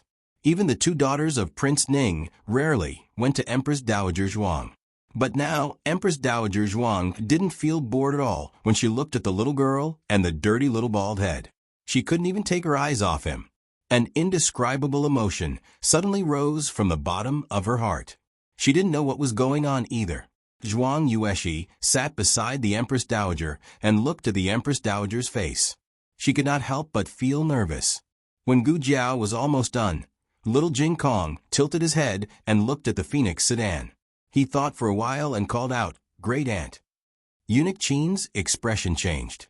He strode forward and said, "How dare you? Who's your great aunt?" Little Jing Kong pointed at her and said seriously, "She is." Eunuch Qin's temples throbbed. "That's the Empress Dowager." "Yes, great aunt." Little Jing Kong looked at the Phoenix sedan and asked in confusion, "Great aunt, why did you come here to be the Empress Dowager? Aren't you coming back with us?" Empress Dowager Zhuang was suddenly stumped by the question. She did not know this child, so why was it so difficult for her to answer the child's question? Also, that strange feeling was getting stronger. She was the Empress Dowager, but when she looked at the 2 children, her heart was suddenly in a mess. She lifted the curtain and wanted to take a closer look at them. "Your Majesty, Your Majesty, something big has happened." Eunuch Wei rushed into Pure Flower's palace in a hurry. The emperor glanced at him. "Why are you in such a hurry?" Eunuch Wei exclaimed. "Miss Gu and her younger brother have been stopped by the Empress Dowager." "What?" The emperor stood up and strode out. "Imperial Mother." Just as Empress Dowager Zhuang lifted the curtain, the emperor rushed over, panting. He stood in front of Gu Jiao and little Jing Kong and said breathlessly to Empress Dowager Zhuang, "These 2 are guests that we have invited into the palace. If they have offended Imperial Mother in any way, I hope Imperial Mother will be magnanimous enough to forgive them." Hearing that they were the emperor's people, Empress Dowager Zhuang lost interest. Her gaze turned cold and she lowered the curtain. She said indifferently, "Since they are the emperor's people, then the emperor will take them away." She had no intention of punishing them, but who would believe her? In everyone's eyes, she was that vicious, merciless, unscrupulous demon empress who had no regard for human life. Empress Dowager Zhuang did not explain. "See you off, Imperial Mother," the emperor said. "Prepare the carriage," Empress Dowager Zhuang said indifferently. The Phoenix carriage slowly passed by Gu Jiao and little Jing Kong. At the moment when the carriage passed by, Empress Dowager Zhuang could not help but lift the curtain and see the thin and tender face under the sun. Her eyebrows were delicate, her skin was like porcelain, and there was a red birthmark on the left side of her face. The girl was expressionless and looked cold. However, Empress Dowager Zhuang did not know if it was her illusion, but she felt that the girl was wronged. What was she wronged about? She had not punished her yet. Empress Dowager Zhuang lowered the curtain. For the whole afternoon, her mind was filled with the girl's face and the heart-wrenching grievance. The relationship between the emperor and the Empress Dowager was tense. He had been worried that Gu Jiao would be implicated, so he was very cautious. Unexpectedly, Empress Dowager Zhuang still met her. To be cautious, he asked Eunuch Wei to personally send her out of the palace. After leaving the palace, Gu Jiao and little Jing Kong got on the carriage to go back. Little Jing Kong was a little depressed. "Jiao Jiao, Grand Aunt doesn't want us anymore." Gu Jiao touched his little bald head. She did not know either. However, Grand Aunt seemed to really ignore them. Little Jing Kong climbed onto Gu Jiao's lap and jumped into Gu Jiao's arms to seek comfort. Gu Jiao held him and stroked his little back. Little Jing Kong fell asleep sadly. The coachman was Xiao Sanzi. He waved the whip and the carriage started to move. However, after a few steps, they were stopped by a familiar voice. Wait, it was Zhuang Yueshi. She caught up with Gu Jiao's carriage and stopped it, forcing Xiao Sanzi to tighten the reins and stop the carriage. Xiao Sanzi felt that this girl looked familiar, but he could not remember where he had seen her. Zhuang Yueshi ignored him. She walked to the window and said to Gu Jiao, "Miss Gu, Grand Aunt asked me to tell you something." She had never called her Grand Aunt in this way, even in front of the Empress Dowager. However, she called her Grand Aunt intimately in front of Gu Jiao. Gu Jiao lifted the curtain indifferently. Zhuang Yueshi's eyelashes trembled. She looked at Gu Jiao coldly and said, "Grand Aunt hopes that today's incident will not happen again. Don't come to the palace to look for her in the future. She is the Empress Dowager. What happened before was just an expedient measure. Don't have any thoughts that you shouldn't have." Gu Jiao looked straight at Zhuang Yueshi. Zhuang Yueshi felt her scalp tingle from that direct and sharp gaze. However, she did not show it on her face. She calmed herself down and took out a pouch from her wide sleeve. She threw it to Gu Jiao and said, "I'm returning this to you." This pouch was personally embroidered by Gu Jiao for her Grand Aunt. Her embroidery was not very beautiful, but it was very durable. Grand Aunt always carried it with her to store small amounts of money. When Grand Aunt left, she did not take anything from Bishui Alley. She only took a simple set of clothes, and this pouch that had never left her side. This was the only thing that Gu Jiao left at Grand Aunt's place. Now, my great aunt had returned it. Gu Jiao smoothed the creases on the pouch. She did not say anything and quietly put down the curtain. Looking at Gu Jiao's abandoned expression, Zhuang Yueshi felt an indescribable pleasure. The person who blocked her in the alley and threatened her that she would not be able to pay the price finally had a day like this. Her brother was hers, and so was her Grand Aunt. Zhuang Yueshi returned to Rinshou Palace. Empress Dowager Zhuang was tidying up her set of coarse clothes. She was already the Empress Dowager. These clothes were not presentable and should have been thrown away long ago. However, she did not throw them away. Instead, she brought them back to the palace and kept them in a box. Today, she took out the clothes and laid them on the large and luxurious bed. She flipped and turned in her pockets as if she was looking for something. The little palace maid asked, "Empress Dowager, what are you looking for?" "I am looking for." Empress Dowager Zhuang was stunned. Yes, what was she looking for?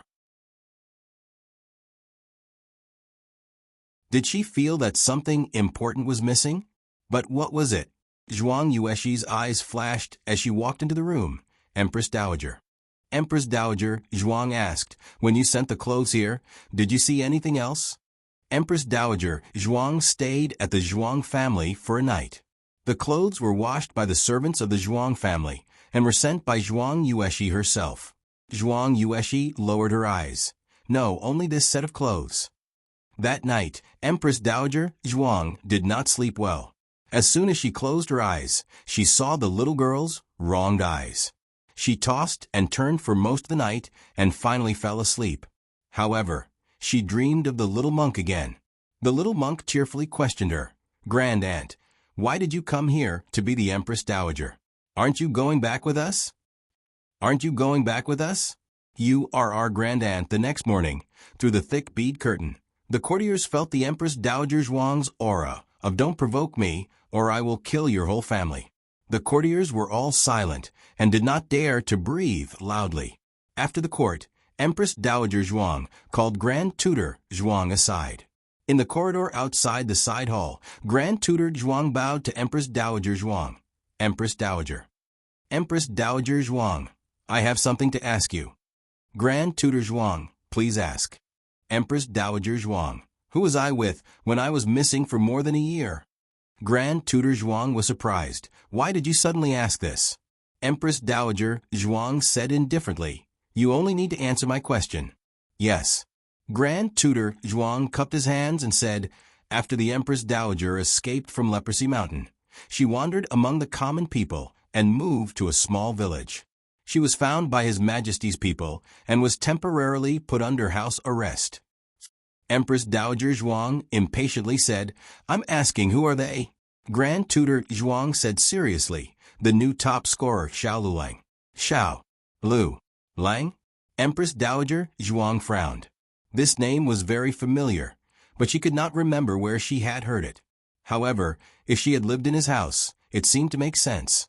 Grand Tutor Zhuang continued, "Xiao Lulang is His Majesty's person and has been in contact with His Majesty since he was in the village. Later, he went to the capital to take the exam. On the surface, it was to take the exam, but in reality, it was to deceive people and bring the Empress Dowager into the capital. In fact, Hung had already found the Empress Dowager's whereabouts in the county, and had even gone to meet her. Unfortunately, the Empress Dowager did not know Hung at that time and even injured him. Hung did not dare to act rashly and could only return to the capital to discuss countermeasures with me. I could only contact my subordinates and force His Majesty to reopen the Imperial College." Since Xiao Lulang wanted to enter the capital, he would not leave the Empress Dowager in the village. In fact, the situation at that time was not like this. They were clearly using Xiao Lulang, but when Grand Tutor Zhuang thought about it, he felt that Xiao Lulang had premeditated. If Grand Tutor Zhuang was lying to deceive Empress Dowager Zhuang, Empress Dowager Zhuang might have seen through it. However, he really felt that way. Empress Dowager Zhuang withdrew her gaze from his face and said, "There are more people in the family. Did no one suspect?" Grand Tutor Zhuang said, "Xiao Lulang was originally a poor kid from outside. He declared to the outside world that the Empress Dowager was his great-aunt. Since no one in the family came to seek refuge with him, no one suspected anything. The Empress Dowager suddenly asked about them. Was it because they came to find the Empress Dowager?"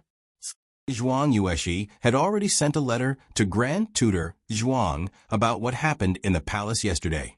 Of course, she did not mention that she went to find Gu Jiao.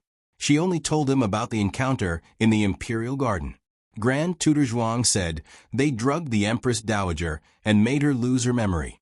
They took the opportunity to get close to the Empress Dowager and captured her heart. The Empress Dowager must not be deceived by them. The Grand Aunt was fake. They were only using her. This knowledge made Empress Dowager Zhuang feel very uncomfortable. But wasn't it strange? Shouldn't she feel angry and humiliated? Shouldn't she give an order to kill their whole family? But why was she only sad? The weather was good and there were no clouds in the blue sky. Marquis Gu had not been to Baishui Alley for some time. Today, he was going to the supervisor of the manor built for the Empress Dowager. He passed by Baishui Alley and decided to visit Yao Shi. When he reached the gate of the courtyard, he met Gu Jiao, who was carrying little Jing Kong back. Little Jing Kong was asleep in Gu Jiao's arms. There were still tears on his eyelashes. Gu Jiao's expression was even colder than usual. Marquis Gu had not seen this unfilial daughter for some time. She seemed to have grown taller, and her eyebrows were more like Yao Shi's. "Where did you go?" he asked in a bad mood. Gu Jiao ignored him and walked into the courtyard. Marquis Gu gritted his teeth. "I'm talking to you. Didn't you hear me?" Gu Jiao looked at him coldly. "You better not provoke me today." Marquis Gu felt a knot in his heart because of her cold eyes. His hand trembled and the drawing fell out. Gu Jiao was not interested in his things, but it was placed there. She did not want to see it. Then she stopped in her tracks. Marquis Gu quickly picked up the drawing and patted the dust off. He glared at Gu Jiao and said, "What are you looking at? It's not like I built a manor for you." Then he remembered that it was rare for him to show off in front of this girl. He brushed the drawing and said to her, "Do you know what this is? It's a manor built for Miss Zhuang by the Ministry of Works." "What's this?" Gu Jiao held the sleeping little Jing Kong in one hand and pointed at a small dot on the drawing with the other hand. Marquis Gu raised his eyebrows. An ancient well. What about this? Crabapple tree. It has to be tall. Tie a straw mat to the tree.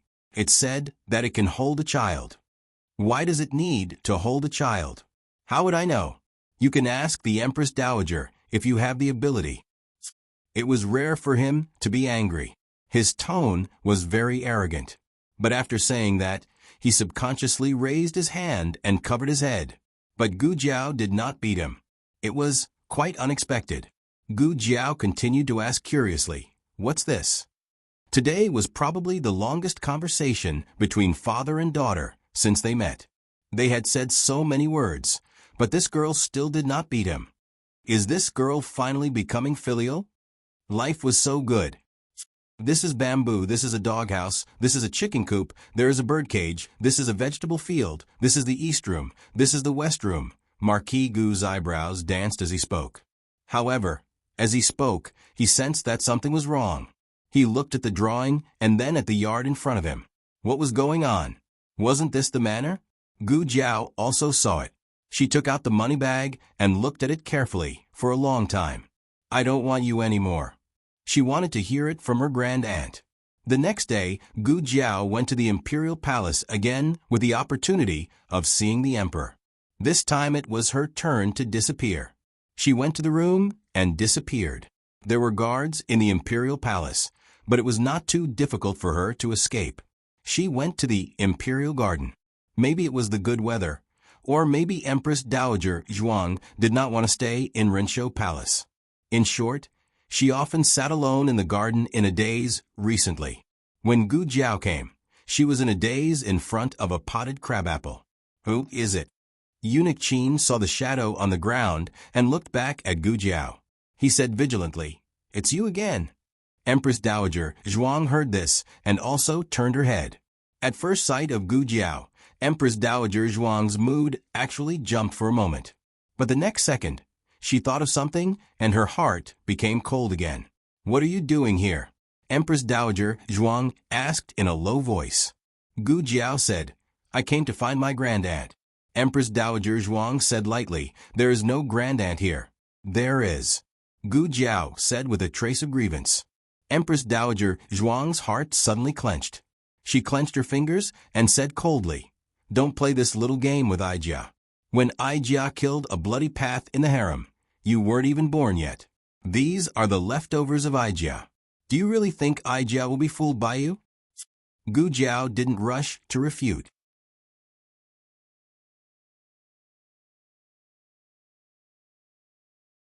Instead, she stretched out her hand and spread out her fingers, revealing the purse in her palm. Empress Dowager Zhuang originally didn't know what she had lost. But when she saw the purse, she instantly knew that it was what she had been looking for. Empress Dowager Zhuang's eyes became colder. "Why are Aijia's things in your hands?" Gu Jiao lowered her eyes and said in a very wronged and very obedient manner, "Someone gave it to me and said that you returned it to me. They said that you didn't want me anymore." "How could Aijia not want you? You are Aijia's Jiao Jiao." These words suddenly flashed through Empress Dowager Zhuang's mind. The latest chapter of this book is not finished. For more exciting content, please scan the QR code below to download the app. Novels are updated faster. Millions of novels are free to read. Novels with connotations that can't be found on the internet are all available here. https://www.zhpqg.com/89642826/1126749993. HTML Genius. Remember the website address in 1 second. www.zhpqg.com Biku Go mobile reading website. zhpqg.com.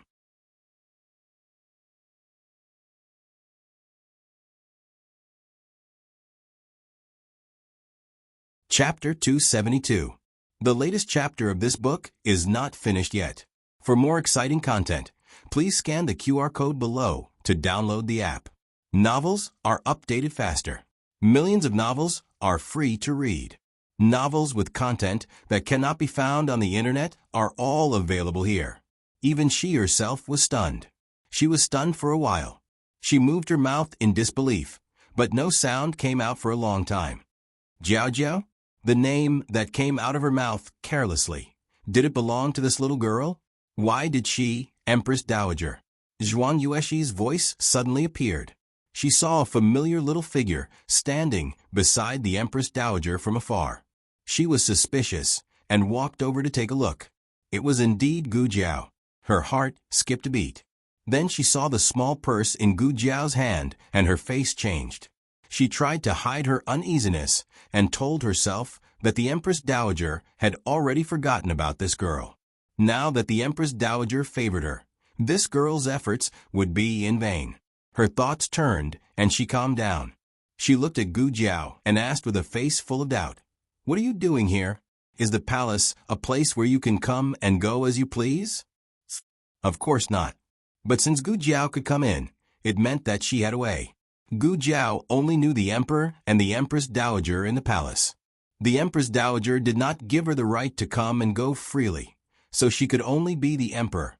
Zhuang Yuexi's words were undoubtedly reminding the Empress Dowager that Gu Jiao was the emperor's person. The Empress Dowager's expression became colder.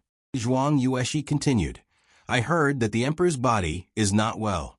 You are treating the emperor. I don't know how you are doing." Everyone in Zhao country knew that the Empress Dowager and the emperor were enemies. Grand Tutor Zhuang helped the emperor ascend the throne in order to train a puppet emperor. Once the emperor grew up, he would not be willing to be a puppet. The competition between the two had never stopped. The Empress Dowager wanted to kill the emperor when he was sick. However, the appearance of Gu Jiao gave the emperor a chance to live. Would the Empress Dowager like Gu Jiao? Those words were still echoing in Empress Dowager Zhuang's mind. However, she was no longer confused, but cold. This girl got close to her under the emperor's instructions. She let her take the opportunity to enter her heart, most likely because she had lost her memory. She was just careless and fell into this girl's trap. It wouldn't happen again in the future. Leave the things behind and you can go. Empress Dowager Zhuang raised her chin and looked at the flowers in the imperial garden. Oh, Gu Jiao raised her eyebrows and glanced at Zhuang Yuexi. So it was not Grand Aunt who asked someone to return it to me. Only then did Empress Dowager Zhuang realize that this girl seemed to have said the word return from the beginning. She frowned and looked at the wrinkled money bag. It was really a very strange money bag. The threads were all left outside. Did this girl personally make it for her? It's obvious that you stole the Empress Dowager's things and came here to talk to yourself. Zhuang Yuexi clenched her fingers and turned to Empress Dowager Zhuang. Empress Dowager, you must have accidentally dropped it on the road, and this girl picked it up. Gu Jiao looked at Zhuang Yuexi. You gave it to me. Zhuang Yuexi denied flatly. I didn't. She turned to Empress Dowager Zhuang. Empress Dowager, don't listen to her instigation. Enough. Empress Dowager Zhuang interrupted Zhuang Yuexi. Zhuang Yuexi was too noisy today, which made her a little irritated. In fact, Gu Jiao spoke more than Zhuang Yuexi today. However, Empress Dowager Zhuang didn't realize that she only felt that Zhuang Yuexi was very noisy. Gu Jiao looked at Empress Dowager Zhuang with grievance. Do you really want me to go? Then tell me personally that you don't want me anymore. Empress Dowager Zhuang took a deep breath and opened her mouth. She couldn't say it. When she thought of telling this girl that she didn't want her anymore, her throat felt like it was blocked by a huge stone. Boring. Empress Dowager Zhuang stood up coldly and left the imperial garden. Gu Jiao touched the money bag in her hand. When Empress Dowager Zhuang was far away, Zhuang Yuexi said coldly, Don't ask for a snub. You know very well what your family has done to my great aunt. She is kind and didn't argue with you, but you shouldn't take advantage of her. Do you really think that she cares about you? She just mistook you for me. I'm her real grandniece. Oh, Gu Jiao answered indifferently and didn't take Zhuang Yuexi's words to heart. This woman didn't speak the truth. She didn't want to listen. Bastard. Zhuang Yueshi saw that she didn't care and felt that she punched cotton. She felt weak. She was actually a smart person, but when facing Gu Jiao, it was easy for her to be provoked to the point of forgetting her propriety. She steeled her heart and blurted out, "You should weigh your own weight. Stop daydreaming. She doesn't remember you anymore." Gu Jiao was stunned. She didn't remember her. Gu Jiao believed her. Gu Jiao was about to leave the palace, but she turned back and walked forward. "Where are you going?" Zhuang Yueshi scolded. "Renshou Palace." Gu Jiao raised her eyebrows and said, without looking back. Zhuang Yueshi stomped her feet angrily. "You." Gu Jiao caught up with Empress Dowager Zhuang. The palace servants were used to seeing Empress Dowager Zhuang's face. She caught up and Empress Dowager Zhuang didn't order her to chase her away, so the palace servants didn't dare to say anything. When they arrived at Renshou Palace, Empress Dowager Zhuang stepped in. Gu Jiao also slipped in. Eunuch Qin gritted his teeth. Why was this girl like a ghost?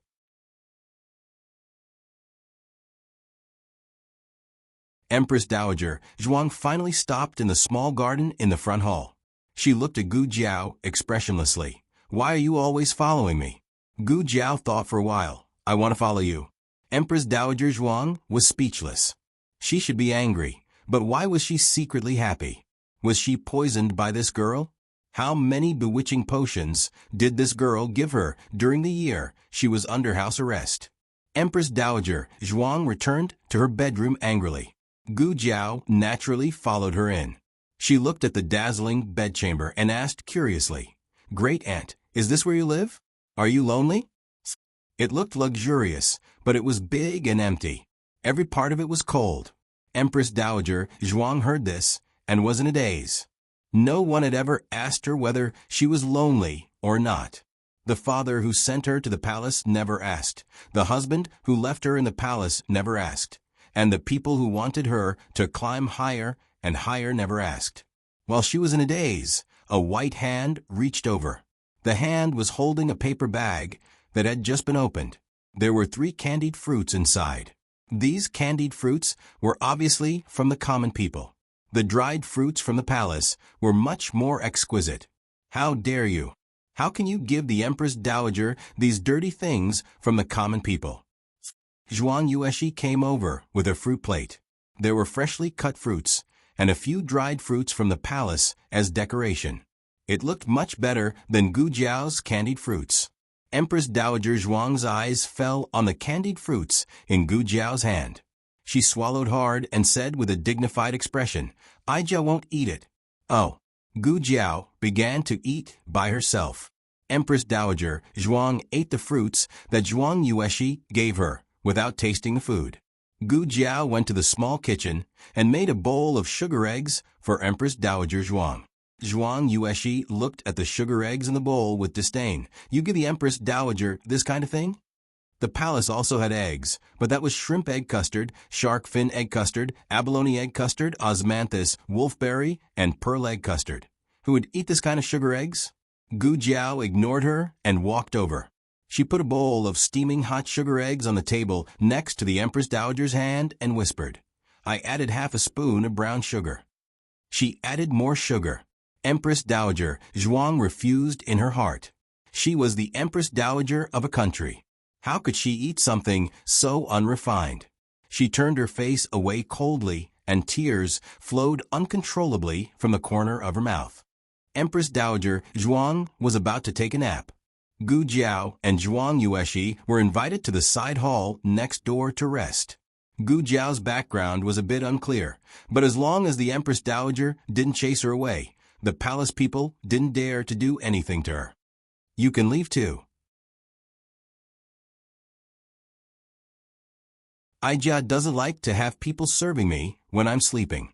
Yes. The 2 little palace maids who were close to her also left. Empress Dowager Zhuang was the only one left in the huge bedroom. She was lying on the large and luxurious phoenix bed with her eyes half closed and her back facing the table. The window was wide open and a gentle breeze blew in. Gu Jiao put ginger in the sugar eggs. The smell of ginger mixed with brown sugar filled the entire bedroom.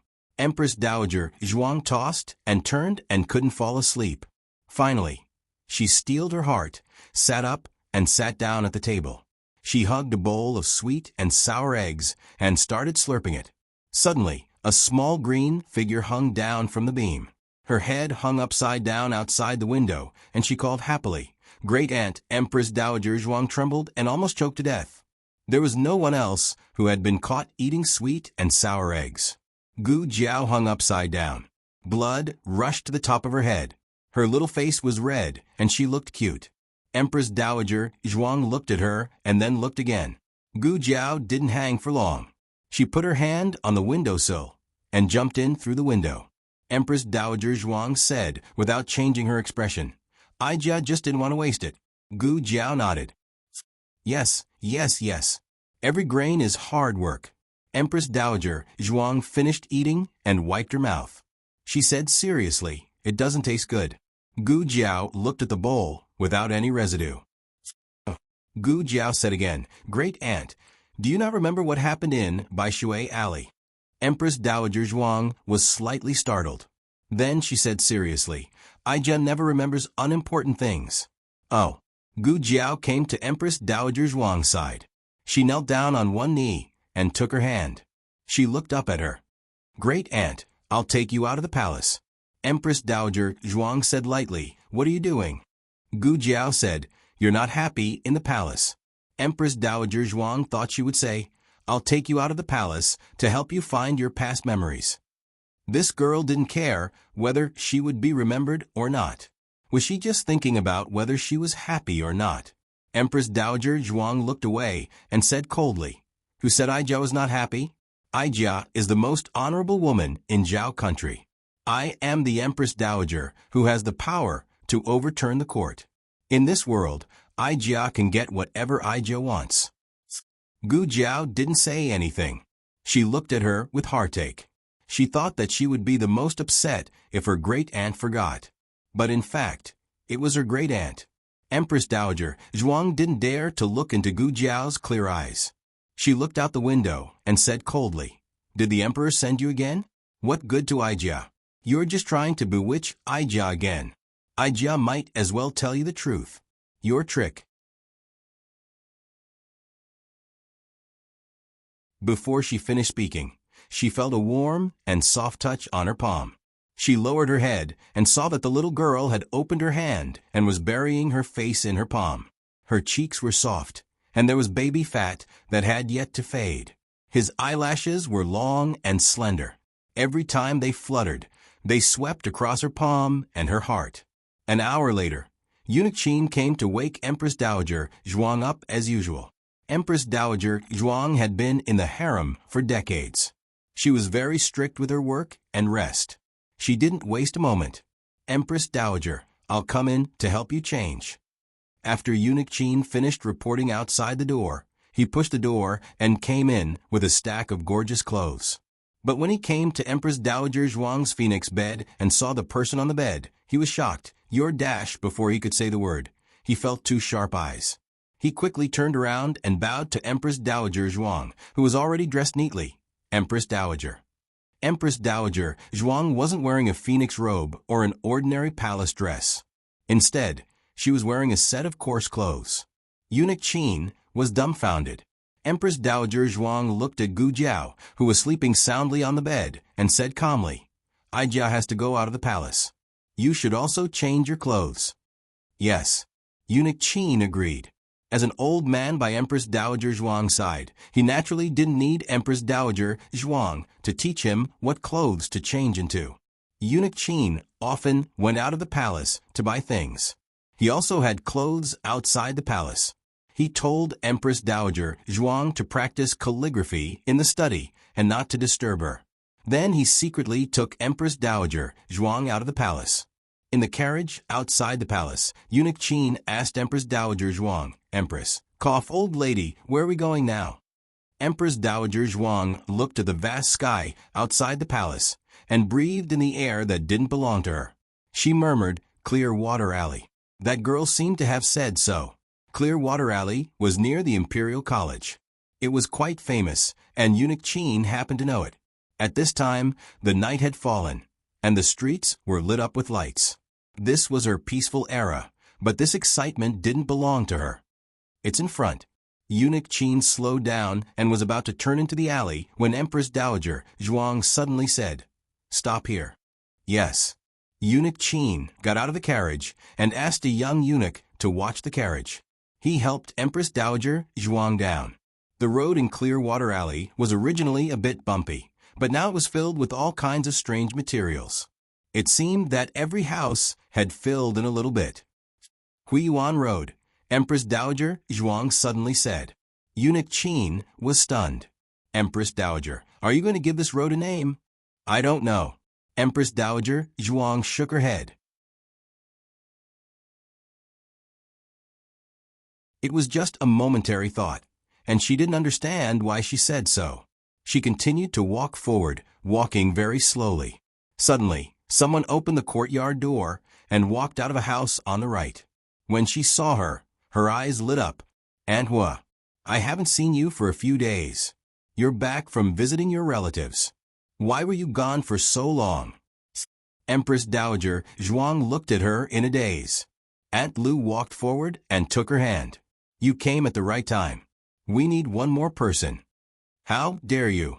Eunuch Qin gritted his teeth. Aunt Lu noticed Eunuch Qin. Who is this? Is he your nephew from your maternal family?" Eunuch Qin almost knelt down. He was a servant. How could he be related to the Empress Dowager? Wasn't this too much for him? "Coachman," Empress Dowager Zhuang said. "Strangely handsome." Aunt Lu's eyes lingered on Eunuch Qin's body. Eunuch Qin clamped his legs together. "I'm a eunuch." Empress Dowager Zhuang looked at the hand holding her wrist. In the palace, even the emperor didn't dare to touch her clothes. Aunt Lu didn't notice Empress Dowager Zhuang's strange behavior. It was mainly because she used to act like she was the best in the world and not to be trifled with. Everyone was used to it. She was cold on the outside, but warm on the inside. "Hey, Aunt Zhao, Aunt Hua is back." "Aunt Hua is back?" Aunt Zhao came out of the house and saw Empress Dowager Zhuang. She called into the house, "Liang Ge, go call your grandmother. Grandma Hua is back." "Hey." A child called Liang Ge quickly ran out of the Zhao house and returned to his own house. "Grandmother, Grandma Hua is back."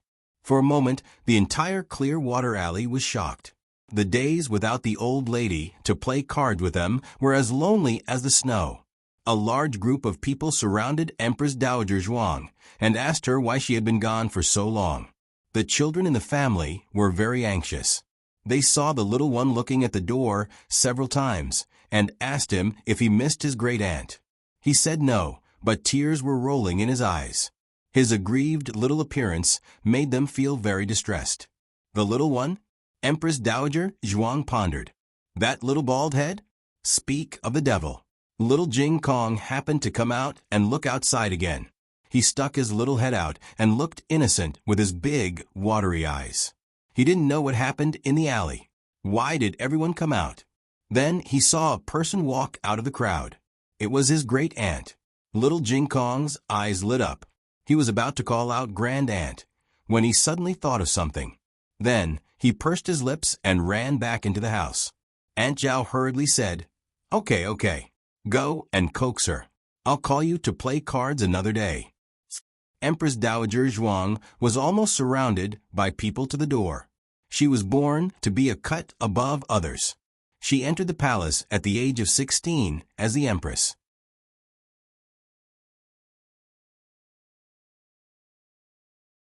Wherever she went, she was surrounded by thousands of people and admired by tens of thousands of people. However, they surrounded and admired her as the daughter of the noble Zhuang family, the virtuous Empress Dowager, who was the mother of the world, and the powerful Empress Dowager. They were her many identities, but they were not her. Empress Dowager Zhuang entered the courtyard. A familiar smell came to her. She almost immediately concluded that she had lived here before. The bamboo in the front yard, the vegetable field, the small fish pond, the begonia tree, the doghouse, and the chicken coop in the backyard overlapped with the scene that lingered in her mind. Woof! Little Eighth happily pounced on her. Eunuch Qin's face changed. He opened his arms in front of her and said, "Protect the Empress." Little Eight rolled its eyes at him and jumped at the feet of the old lady. Soon, the little eagle also flew down from a roof. Eunuch Qin was scared to death. That was an eagle. The little eagle fluttered its wings and landed on Empress Dowager Zhuang's shoulder. "Who has come?" Yao Shi came out of the room and saw Empress Dowager Zhuang dressed the same as the day she left home. Yao Shi's voice suddenly stopped. She was pregnant. It was not that she could see it. She should have known. You have returned?" Yao Shi did not know how to address her, nor did she know why she had come here.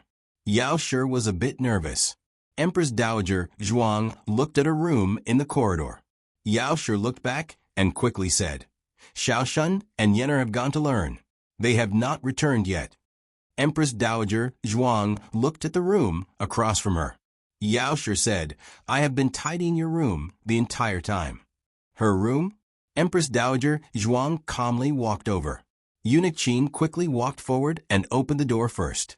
The sky was dark and there were no lamps in the room, but it was clear from north to south. It could be seen that it was a pretty good room, but it was a bit too small. It was not even as big as the Phoenix bed in Renshou Palace. Eunuch Qin's heart ached.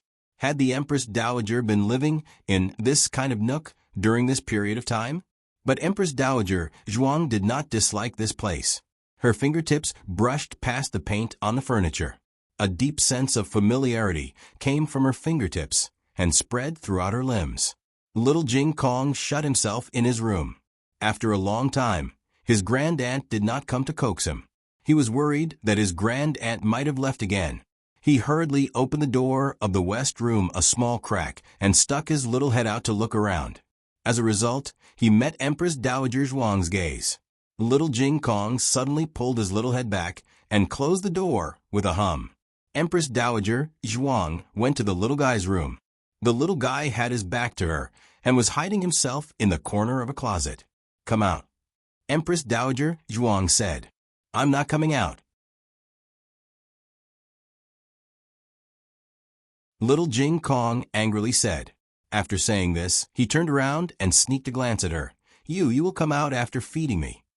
Once he acted spoiled, his words came out. 15 minutes later, Empress Dowager Zhuang and the little guy sat in the courtyard. There was a bowl of hot millet porridge on the small wooden table in front of the two. "Eat it yourself," Empress Dowager Zhuang said. Little Jing Kong's little mouth twitched. He raised his head and shouted at the top of his lungs, "Wah!" Empress Dowager Zhuang trembled and grabbed a spoonful of millet porridge and stuffed it into the little guy's mouth. The old chancellor and Xiao Lulang returned from the Imperial College and the Hanlin Academy. "You don't have to care about the Zhuang family. I'll think of a way to deal with them later." Before they finished speaking, the old chancellor and Xiao Lulang walked through the hall.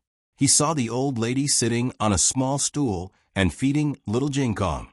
Why was it the old lady and not Empress Dowager Zhuang? Because she was wearing the old lady's clothes. The old chancellor had just received some money today. His first reaction was to pinch the money bag and say, "I didn't hide any money." Empress Dowager Zhuang glanced at him gloomily. The old chancellor fell to his knees. Little Jing Kong smacked his lips. "Granduncle, why did you fall?" "Granduncle?" Empress Dowager Zhuang's expression turned cold. The old chancellor's hair stood on end. "Ah, little monk, how can you deceive your granduncle like this?" "Ah no, I'm not your granduncle." "No, she's not your grandaunt." It seems that he didn't get to the point, the late emperor. The relationship between the Empress Dowager and I is pure bang. The old chancellor was dragged into the small dark room by Empress Dowager Zhuang. It was a bit loud. Everyone thought, "We don't know and we don't dare to ask." Nanny Fang and Lu Quan were so scared by Empress Dowager Zhuang that they couldn't hold their knives. Gu Jiao and Gu Xiaoshun weren't here, so this dinner was made by Xiao Lulang. Empress Dowager Zhuang instinctively rejected it. She couldn't tell why, but she still raised her chopsticks and tasted it. This guy looked like a human, but why was his cooking so bad? Empress Dowager Zhuang's entire body trembled from the unpalatable taste. Her qi and blood surged, and the top of her head seemed to be about to be blown open by the chaotic qi and blood. Her head hurt again, and sweat seeped out of her forehead. At this time, Xiao Lulang looked at her deeply, and suddenly said, "Has Grand Aunt's injury recovered?" Jiao Jiao hasn't. She was seriously injured and almost lost her life. She was seriously injured, she almost died. Old lady, where are you from? Do you still remember what illness you had? So little, only 3. Candied fruit is very expensive. If you don't want to eat it, then forget it. Is this how you talk to your grand aunt? I'm going to sell mountain goods. I've heated the food in the pot. If you're hungry, eat it yourself. There's also medicine. If you throw it away, I'll know. Jiao Jiao. Jiao Jiao, be good and come to Grand Aunt. Grand Aunt, I'll take you home. Okay. Renshou Palace. Zhuang Yueshi wandered outside the Empress Dowager's bedroom for a long time, but she didn't see the Empress Dowager come out. There were 2 strong eunuchs guarding the door. She hesitated for a moment, walked forward and asked, "Eunuchs, it's late. We should remind the Empress Dowager to eat." One of the eunuchs said, "The Empress Dowager ordered that no one is to disturb her unless she comes out herself. Otherwise, we can't disturb her." Zhuang Yueshi asked, "But it's so late. What if the Empress Dowager is hungry?" The other eunuch smiled and said, "Miss Zhuang, don't worry. If the Empress Dowager is hungry, she will send for the food.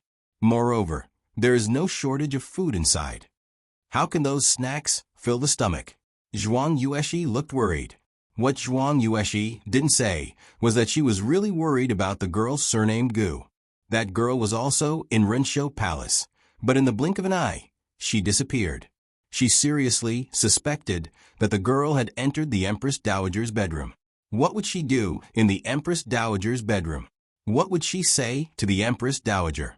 Would she rack her brains to remind the Empress Dowager of the past year's events? She was not stupid. How could she not see that the Empress Dowager gave her things that she didn't really like? The way the Empress Dowager liked her was also not her original. How many bewitching potions did the girl feed the Empress Dowager? She didn't believe that the girl didn't have any ulterior motives. Zhuang Yueshi said softly, "Eunuchs, please help me pass the message. The Empress Dowager loves me so much. If she knows that I have been worrying about her outside, she will be unhappy." As soon as she said this, the 2 eunuchs hesitated. Empress Dowager Zhuang was a very principled person. However, they all saw how much the Empress Dowager doted on Zhuang Yueshi recently. Not only did she give her the best treasures, but she also built a mansion for her. She obviously treated her like a princess and loved her dearly. If Miss Zhuang was really tired out outside, Empress Dowager Zhuang would blame them, the servants, who would suffer. However, they didn't dare to openly disobey the Empress Dowager's order. Zhuang Yueshi said, "Or you can let me in directly. If anything happens, I will take responsibility. Please don't worry. With me around, I will not let the Empress Dowager make things difficult for you." The 2 eunuchs exchanged a look and nodded in agreement. Zhuang Yueshi carried a plate of freshly baked rose pastry into the bedroom. The palace servants in the bedchamber had all been dismissed. The palace hall was quiet. The moonlight poured down like water and hung on the floor. It was beautiful and dazzling. A slightly bulging figure could be faintly seen on the bed. Zhuang Yueshi was about to go forward and bow when she saw the other person's face clearly. She gasped and was so shocked that she almost dropped the plate in her hand. How could it be her? Why was she sleeping on the Empress Dowager's phoenix bed? She had never slept on it before. She didn't even dare to touch it. This girl was so daring. She dared to secretly climb onto the Empress Dowager's phoenix bed. There would be a good show to watch now. Zhuang Yueshi wasn't so kind to remind Gu Jiao. She hoped that Gu Jiao would continue to sleep. It would be best if she could sleep until she called the Empress Dowager over. However, Zhuang Yueshi didn't expect that when she turned around, she stepped on her skirt. She lost her balance and fell towards Gu Jiao, who was on the phoenix bed. The plate in her hand fell to the ground and smashed into pieces. The crisp sound woke Gu Jiao up. Before Gu Jiao could understand what happened, she saw a shadow coming towards her. Gu Jiao instinctively slapped the shadow. Suddenly, there was a loud slap in the bedchamber. Zhuang Yueshi was sent flying by the slap. She crashed into the cabinet of treasures on the opposite side. The porcelain and jade items on the cabinet fell to the ground, including the Empress Dowager's phoenix seal that was hidden in the makeup box. Empress Dowager Zhuang was powerful. Her phoenix seal was as valuable as the imperial jade seal. Destroying the phoenix seal was a death sentence. It was much more serious than climbing onto the phoenix bed. Zhuang Yueshi was stunned when she saw the phoenix seal break into two pieces in front of her. At this moment, Empress Dowager Zhuang returned to the palace. She had changed her clothes in the side hall. The dignified and solemn black phoenix robe was slowly reflected on the floor. It made her look even more domineering. Aya, phoenix seal. Eunuch Qin looked at the mess on the floor and changed his expression. Zhuang Yueshi rushed over and knelt in front of Empress Dowager Zhuang. She pointed at Gu Jiao, who was on the phoenix bed, and said, "Empress Dowager, it's her. She climbed onto your phoenix bed when you were not around. I kindly asked her to get up, but she slapped my face. I was slapped by her and hit the cabinet. That's why the phoenix seal fell off." Empress Dowager Zhuang narrowed her eyes. "You mean she hit you?" Zhuang Yueshi heard the dangerous tone and was happy. "Yes, Empress Dowager. My face is swollen because of her." It was indeed swollen. It was very swollen. His mouth was also broken and bleeding a little. Empress Dowager Zhuang glanced at Zhuang Yueshi's swollen face and looked at Gu Jiao. "Who hit you?" Zhuang Yueshi was secretly happy. "You are dead. Just wait for Empress Dowager to break your hand." Gu Jiao raised her right hand pitifully. She used the back of her hand to slap her, and there was a red mark on it. Empress Dowager Zhuang looked at the back of her hand that was slightly red, and her eyes became cold. Digression. It's almost the end of the month. Are there still monthly tickets? The latest chapter of this book is not finished yet. For more exciting content, please scan the QR code below to download the app. Novels are updated faster and more complete. Millions of novels are free to read. All the novels that you can't find online are available here. https://www.zhbqg.com/89642_8964286/1126499978.